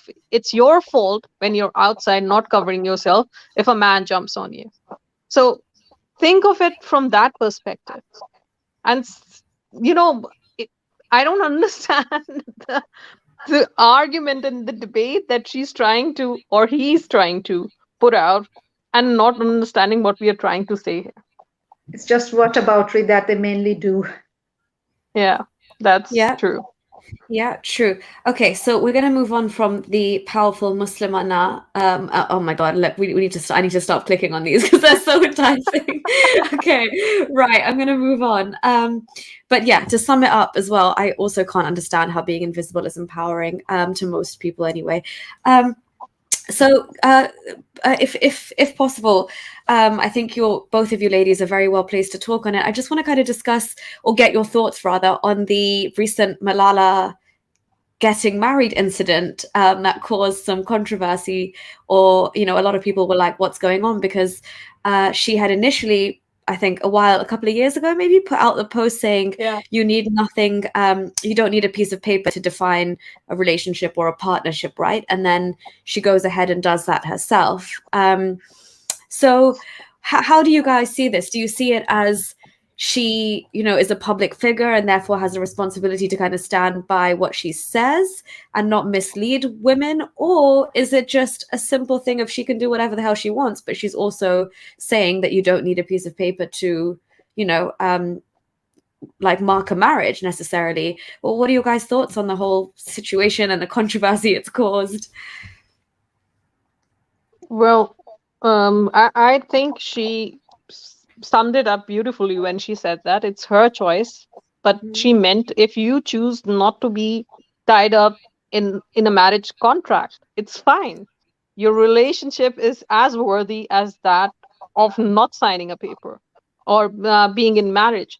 But she chose probably to marry because she might felt the need for it, for her parents' sake, for society's sake, because she's under the scrutiny since the time she had been attacked, and there's so much negativity around her that from our men actually, who blame her, who don't believe her story, who do not skip a chance to attack on her. So probably she might have done that, but she might have done, what the hell, I'll just sign a contract, what's the big deal in it? So she's a powerful girl. If she made a choice, I'm all for her. That more power to her. Yeah, she made that statement. I think we should take that statement as a positive note, that she does recognize the people who are not in a uh, contract like nikah, and they are just living like partners. They are as worthy as any couple who has done nikah. So I think we should take it as a positive note, and I don't find any contradiction in her. Like, she's a um, uh, Muslim girl, and she has her own values to follow, and she is an example, an inspiring woman for so many. And I think it's all about negativity that have been built around her to try to just make her look bad in the eyes of people, that, oh, look, she has said this and she has done that. I think doing marriage and choosing a partner, it's her choice. And if she's choosing a Pakistani man to be her partner, it's all up to her. It's her life. And why can't be a Pakistani man a good person or a good partner? I mean, her father is a Pakistani man, and it's there is no denial about it, that her father played an important role in her upbringing, and to make her what she is today. So these all negative views are obviously haters that hate anyway.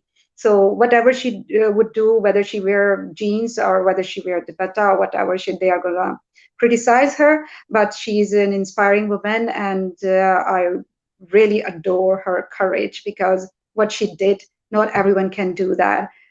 She stood up to those people. We just talk about them, and we have never, experienced how it is to confront those people the way she did.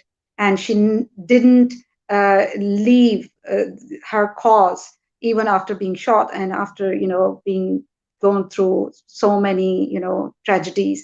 She sticks to her cause, and still she's helping so many girls around the world. and she knows what it is for a woman to be educated and to be empowered, and she's doing it. Many religious people, they are not, they don't have, good views about her, and many progressive people who call themselves progressive, they don't have it, because for them it is like, oh, she said that we should not, we don't need a marriage certificate and all that, and she should not have it. As you said, that maybe it's a hypocrisy on her part, but I think it's all fair. She, even being from a religious background, she does recognize this thing that people, whether they do nikah or marriage, they do have marriage certificate or not, they still are worthy and they can live in partnership. And I think it's a huge thing on her part, because as I said earlier, that whether whatever I say, many religious women and women from religious background, maybe it will not, maybe it's not that appealing to them, but when a religious woman takes such stance, or a woman from religious background takes such stance, it has huge impact, and I really commend her for her and comments. just on that note as well, Khadija, I just wanted to ask you, did you get a lot of backlash for your writing before? Yes, I do get, I still get, and all sort of bad things, and go kill yourself, and all sorts of comments about me, about my writing, about my background, even though they don't know about like the family thing, and still my family, they drag my family and all that, my upbringing. And recently I have shared my one photo on Twitter, and it was like showing my bangles. It's a cultural thing, and I love bangles. So it was showing that I can't have enough. But a person apparently from Pakistan, he, merged that photo with my photo with other photo that is, the legs are seen. So that's how they try to demean you. And that is another way to tell the world that this is how they see women, whether they are covered or not, it doesn't matter. But yes, I do receive quite a backlash, but it's like, this is the cause I've been writing and fighting for, and I will continue doing it. Yeah, no, that's amazing. And honestly, like, more power to you for sure. And I was assuming that you were kind of getting everything, the death threats, the harassing online and all that kind of stuff. So how do you deal with it though? Do you just tend to kind of ignore it for the most part? Does it get under your skin at any point? It's quite disturbing. I would never say that it's always easy to deal with, because when I write in the context of human rights. My purpose has never been to demean someone, especially human beings. It's like always about talking about ideas, because ideas, they have huge impact on our lives, our day-to-day lives, and many people are suffering because of certain ideas, and we need to talk about those ideas, and we need to promote secular values, and especially in conservative society like Pakistan, and other Muslim majority country, where the value of human life has been diminished, and it's all about the ideas, the religious ideas, which has been regarded as sacred, and everything that you can die for. So it's never easy for me to deal with these kind of comments and these things. Always it takes toll on me sometimes, but obviously we have to fight back if we want to do this thing. This is never an easy choice that I have made, and many other courageous women like yourself have made. So it's always difficult, but it seems like we have no other choice, because in the age of internet, you cannot pinpoint where this abuse coming from. It's always anonymous, and mostly you don't know, as we have just seen, that the person who is saying that she is a Muslim, you don't know whether it is a she or he, or who is behind that account. So it's really difficult to pinpoint and to bring people to, to hold people to account. So it's mostly try to ignore and focus on your work. Mm-hmm. Yeah, no, and kudos to you for still pushing against the grain and not letting it get to you. And also for being out here and showing your face. It's very rare that I come across True. a woman who's Yeah. also like willing to show her face and say the things that you're saying and write about the things that you're saying. So yeah, honestly, I'm really in awe with your work. And when I have read your articles, I mean, you hit the nail on the head with, what needs to be said, no matter how awkward it makes people or how afraid it makes most of the white population of England to get on board with what you're saying. So, yeah, I really, really commend you for that. Thank you so much. Kind. Both of you, I just wanted to ask, do you guys have a bit of time? Do you want to take a few calls if anyone has any questions and then we wrap it up? Or Yeah, sure. are you rushed for time? Yeah, we can take that. Okay, sure. So I will share the link.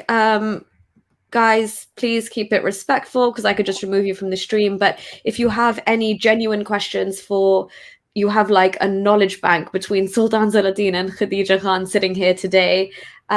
Questions on women, Islam, socioeconomics. These are your ladies. So I'm going to share the link. And you know what, guys, I just couldn't resist. But there's this one more comment that where is it? Powerful Muslima sent a hadith, but the hadith just literally confirms what we're saying. So I just wanted to pull it up.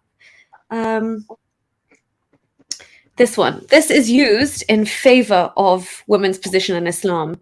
Wanted to leave you with this. Prophet Muhammad said, do not prevent your women from going to the mosque, even though their houses are better for them. So that's literally proving our point. Look at the level of control. You're saying, oh, I will give them permission to go to the mosque, even though, again, there's the emotional manipulation. Their houses are better for them, so you may as well stay at home. But if they really want to go to the mosque, let them go. But just the mosque and your house, that's what Islam permits you to do. That's it. You need to guard everything else. In the absence of your husband, you need to talk from behind a burda, you need to be veiled, and you can go to the mosque, but your house is still better for you. This level of control, we talk about it being seen across like all religions in the sense that they are inherently, always to the detriment of women. But Islam has another factor of control when it comes to women. I've heard in Christianity as well, like women must be silent in church and that there are things there. But this level of control for women, the emotional abuse, which I think Sultan Salatin, we were discussing the other day in Urdu as well, like the internalized misogyny, right?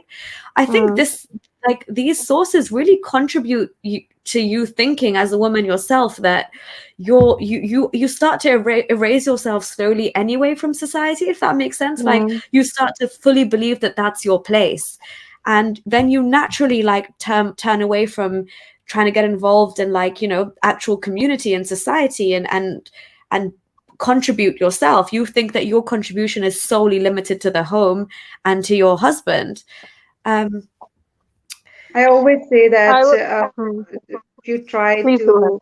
define women's right in terms of religious right, it's a myth. You can't do it, no matter how hard you shout. Theirs is a feminist religion because the principle of feminism pulls apart from what we have. It's far more inclusive, it's far more fair, and it talks about equality. But when we look at a religion, it's all about accountability, obligation, submissiveness, obedience. It's all about this. Women are always defined in relation to men. Individually, they have no existence. They are always defined in relation to men. And they limit these kind of arguments. I would say it's very demeaning, and they limit their social status to the desirability to men for marriage, for the prospect of marriage. And again, that is in relation to men, which is demeaning to women. I just wanted to add a quick word to that, and if she reads that closely, it's about men allowing women. It's not women deciding for themselves what suits them better. That is my problem with it. Yeah. That you, as a person, as a human, have no right to even deciding for yourself. Yeah. Yeah. It That says it that all. level of autonomy is stripped away. Even a man is deciding for you where you can go, when and where you can leave your house. Even to mosque, for heaven's Even sakes. to, It's like to and then pray you to wonder God where whether you these, should go there. yeah. Sorry, go ahead. No, no, actually, I was just adding to that, that even in order to pray to God, to go to mosque where you think is the safest place on earth, where you're close to your God, you worship there. Even there, you need the permission of a man. Hmm.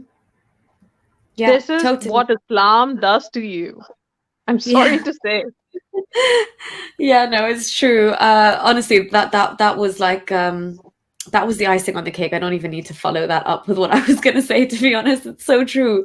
The one place you would think that a woman could go regardless, without the one place at least that without permission of a man. But again, this is also why you have these things like the female guardianship system in Saudi Arabia and in the GCC. Like this all comes from the need to control a woman's very movements. That's why it's so, I mean, up until last year, Saudi women couldn't even travel abroad without a Yeah. male guardian or a mahram. Like, and that is, I mean, there's been emergency situations where even just to get out of the country, we all know, how hard it is to get out, and even the air. Once you're on the airplane as well, they can turn you back if they realize you haven't got permission. Whether even if you don't have a father or a brother, your workplace manager, if he's a man, needs to give you permission to travel before you yourself can give yourself permission to travel, if that makes sense. It's absolutely wild. But yeah, I was hoping the perfect powerful Muslimah would come in and actually talk to us in real, but I don't think that's going to happen. But is there anything else? Did you ladies want to discuss anything? Somebody had one question for us. I think we could address this, and then I think we can head out. Unless you guys have anything you wanted to bring up. Yeah, this Sultan Salatin and Khadija as well. If you have any comments on this, please go ahead. But Time's Up is asking, "Hey guys, lovely to see you all. Thank you." Question: what does one respond to when Muslim women argue that female babies were being buried before and abolished by Islam? And sorry, was abolished by Islam. Actually, there is no historical facts that supports that claim that women were being buried. But um, so there's no historical fact, and there infanticide. I've done a stream on that as well. There has been a history of infanticides in different culture, but when you put the woman so in such an inferior place that you can take them as slave and not kill them when they are born, I don't see any much difference. And yes, I think you can give Islam a credit in that sense, that at least in the book itself, it doesn't say that you should kill babies, whether they are female or male, but neither does any other book. And I've spoken to Ghalib about it, and according to Ghalib also, if women were being killed, female child were being killed, where did Amina come from? Where did Khadija come from? Where was Hind? There were so many women around there, Asma bint Marwan and Khalifa and all that. She had daughters. There were so many women out there. If that had been the case, you wouldn't hear about any of them. So this is a myth. I see like there is a relation between killing female babies and the honor code. And we know that in ancient societies, the honor code, when this was shifted, it's a huge debate that how it was shifted from female to female empowerment to men's dominance. But when it was shifted, then this honor code was imposed in those societies, and it was considered that it's a shame to have female child, and it happened in many societies in those times. So this is saying, we know. And the other thing is that in Islam, it is also a huge emphasis on having more children and, increasing the number of Muslims. And you can only do it when you have men and women both. So even if it was done, maybe it was done to eradicate that social evil from the society, or maybe it was to give a boom to the Muslim population, whatever it was done. But I think that the sort of empowerment I see the women who were before Islam, like Khadija and Hinda, even Hinda, we know that the wife of Abu Sufyan, if I'm not wrong, she used to sit with her brothers and father whenever there is a political discussion going on.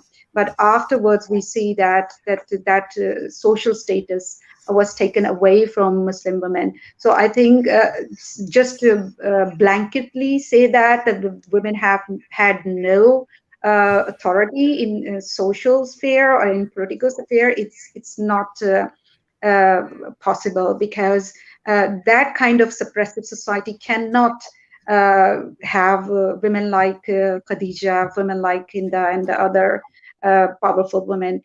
For that, you need to have a society that recognize women and acknowledge her existence as an equal member of the society. Only then you can have these kind of characters. And I think it speaks for itself again, that if it was the case that women had no rights and values, then where did they come from, these kind of strong women? I mean, if it wasn't for Khadija, then maybe there was no religion that is called Islam, because she was the one who financed the whole campaign. She supported her husband morally because she was respected in that society. She was very wealthy woman, financially strong, and everyone respected her. And when somebody has, in her, a relationship with her, and it is so close as husband and wife, and he's saying something, then obviously his argument will, weigh far more than those arguments that are presented by a person who is just a layman in any society. So I think that played a huge role in the promotion of Islam at that time, that she had such solid, repute and respect in that society. So that speaks itself for itself. Yeah, totally. And Benjamin Iwata, I think Iota. Sorry if I'm pronouncing that wrong. Thank you so much for your support. I think this is actually a good point as well. If they actually buried female infants en masse, how exactly did Allah allow a Muslim man to marry up to 4 women if they were so scarce? Yeah, right. That's absolutely right. So that's one for the books. Thank you so much for your comment. And I think you've given another super chat here. Let me just try and address it. Oh yeah, here you go. Thank you so much, Benjamin, once again. I think Malala's original statement is correct. A certificate is not needed to validate a relation, but society will accuse her of blasphemy, so she will retract. What do you think, ladies? Will she retract? No, I don't think so. See, what she recognized simply a situation that is in the society, and she respected that, way of life. And if she has chosen for herself another path, I don't think so. It's any kind of that she has retreated. I know it's again a negativity that is being built around her. It was very good on her part that because we all know that how those women are seen, even who have a wish to propose a man in our cultures. We know that how those women are demeaned, ostracized, and tortured. Whenever a girl would say that I want to marry that boy, then how she's treated even by her family members. We know that. Being from that culture, I think it's a huge thing that she said, that you don't have to be in a relationship with a certificate to validate that relationship. It's all fine if you are living in a partnership and you don't have any sort of documents to bind you together. So it's a good thing on her part, and we should appreciate it instead of criticizing her for the sake of criticism. Yeah, I totally agree. She did. She might have done it for herself, but she just acknowledged that even if you're in a relationship without a marriage certificate, it's fine. So what's wrong with that? And secondly, she's in public eye, and I think if she had chosen to do that, to get into a relationship without getting married or without tying a knot, they would have, the attack on her would have grown so much vicious, I think. And the terms that they use, that you're in an illicit relationship and all that, Mhm. they have the audacity to go so absurd. So I think it might have been social pressure, but it might have been because if you look at her attire, if she, the look at her, the how she carries herself, it's not anti-Islam. She carries a culture with her. So all the power to her, whatever she decides for herself. Mhm. Yeah, I think you guys summed it up beautifully. I totally agree with all of those sentiments. As well, somebody's asking who are we talking about? That was Malala we were just talking about. Yeah, we were just answering a question. But yeah, so other than that, guys, I don't think powerful Muslima wants to call in and talk to us, unfortunately. But yeah, so I think other than that, unless any of you wanted to say anything, we can kind of wrap up with closing remarks. Khadija, I'm so sorry. I said this was going to be an hour and a half, and I have No, taken no, up way more it's a time very of yours. thoughtful discussion. I am really delighted to be a part of it. So it's a pleasure. Thank you so much for inviting me. And my concluding remarks, it's like uh, I just want people to realize that uh, women rights cannot be defined in terms of religious rights, and we need to shift this focus from religious rights to uh, human rights, universally accepted human rights, so that we can treat women as an equal citizen of the society. Because unless we do it, we will see women rights violation being justified and being normalized, and we will have generations after generation of men who are being brainwashed or indoctrinated or whatever you say, but they would treat women as inferior to them unless we challenge these ideas that sanction women rights violation. And we live in 21st century. Literally, I am appalled by this thought that we have to discuss these things over and over just to make people realize that it's not workable. It violates women's right. It takes away women's dignity, because when you don't give women agency to think for herself, to decide matters for herself, then definitely she is in a position where anyone can just harass her, intimidate her, force her, torture her, or even kill her, and her life is her life and that they're worth nothing, because you have made them carry the burden of your honor. I have no idea that how you can still cling on to such good for nothing ideas. A woman is an individual, and she has a word uh, of her own. You cannot just define her or her rights in relation to a man, whether it is a father or a brother or a husband. She is a human being, a complete human being, and we need to respect each other, and we need to promote secular values, and we need to keep religion on individual level, on personal level. We have to make this separation visible in these conservative societies if we want to protect these vulnerable women and children and minorities and treat everyone equally under the law. Yeah. Thank you so much, Khadija. That was beautifully said.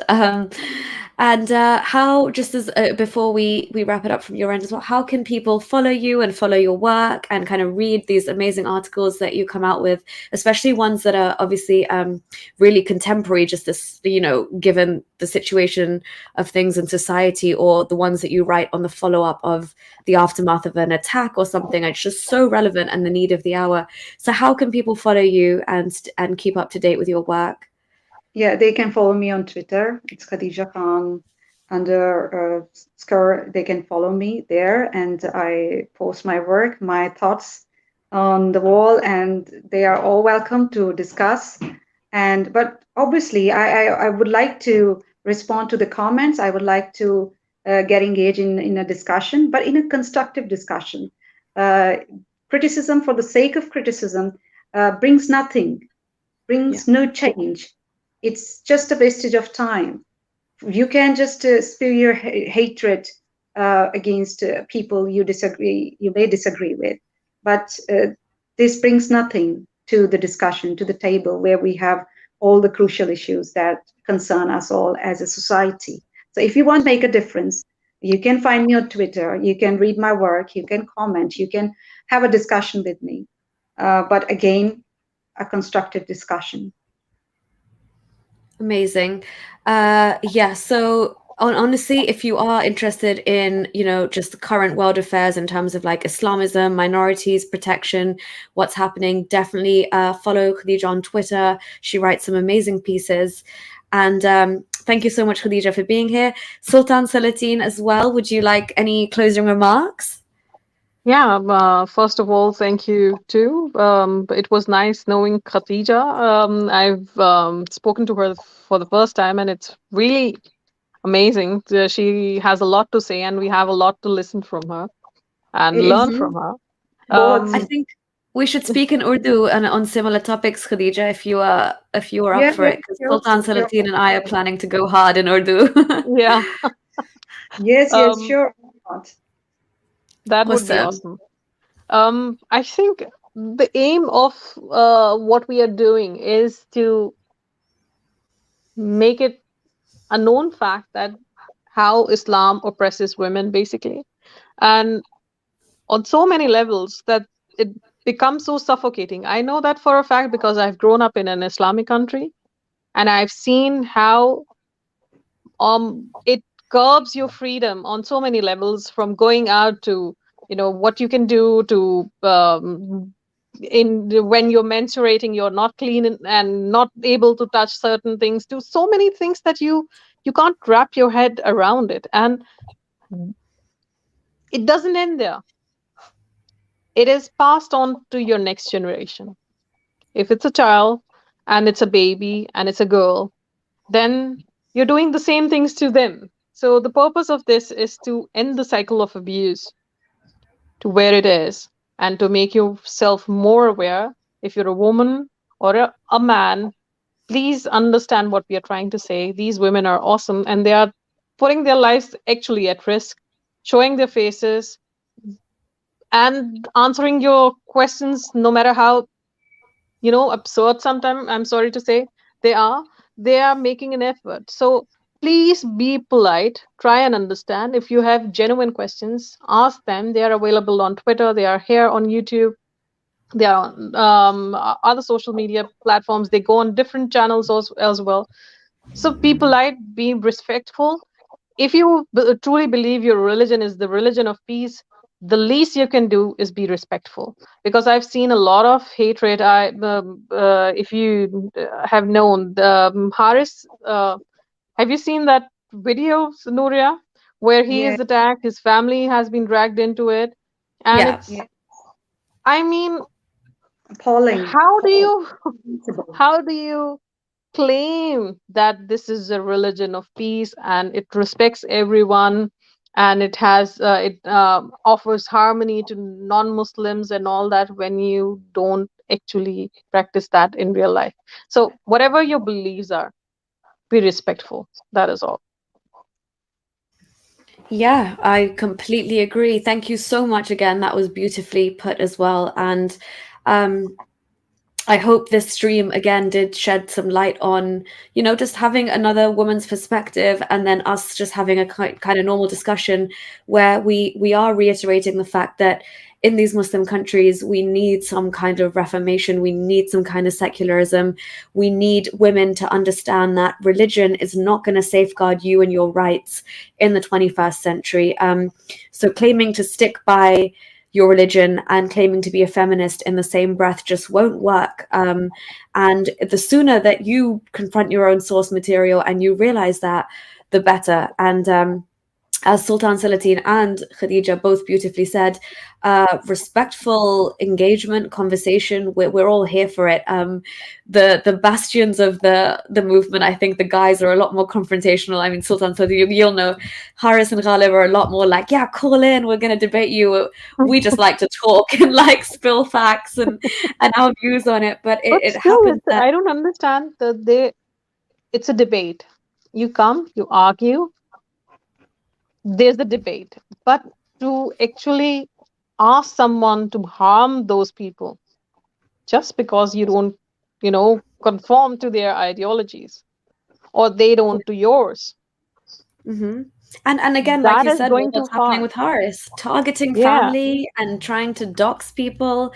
It's 2021. The base point we're coming from is coexistence, and then we can have like a discussion. Whether that discussion will be intellectually honest or not is yet to be seen. But as Khadija and Sultan Salatin said, just keep it like, respectful. We're here to again share our perspective, not speaking on behalf of any community. But these are just things that we've experienced in our life and our experiences. And these are the conclusions that we've been led to.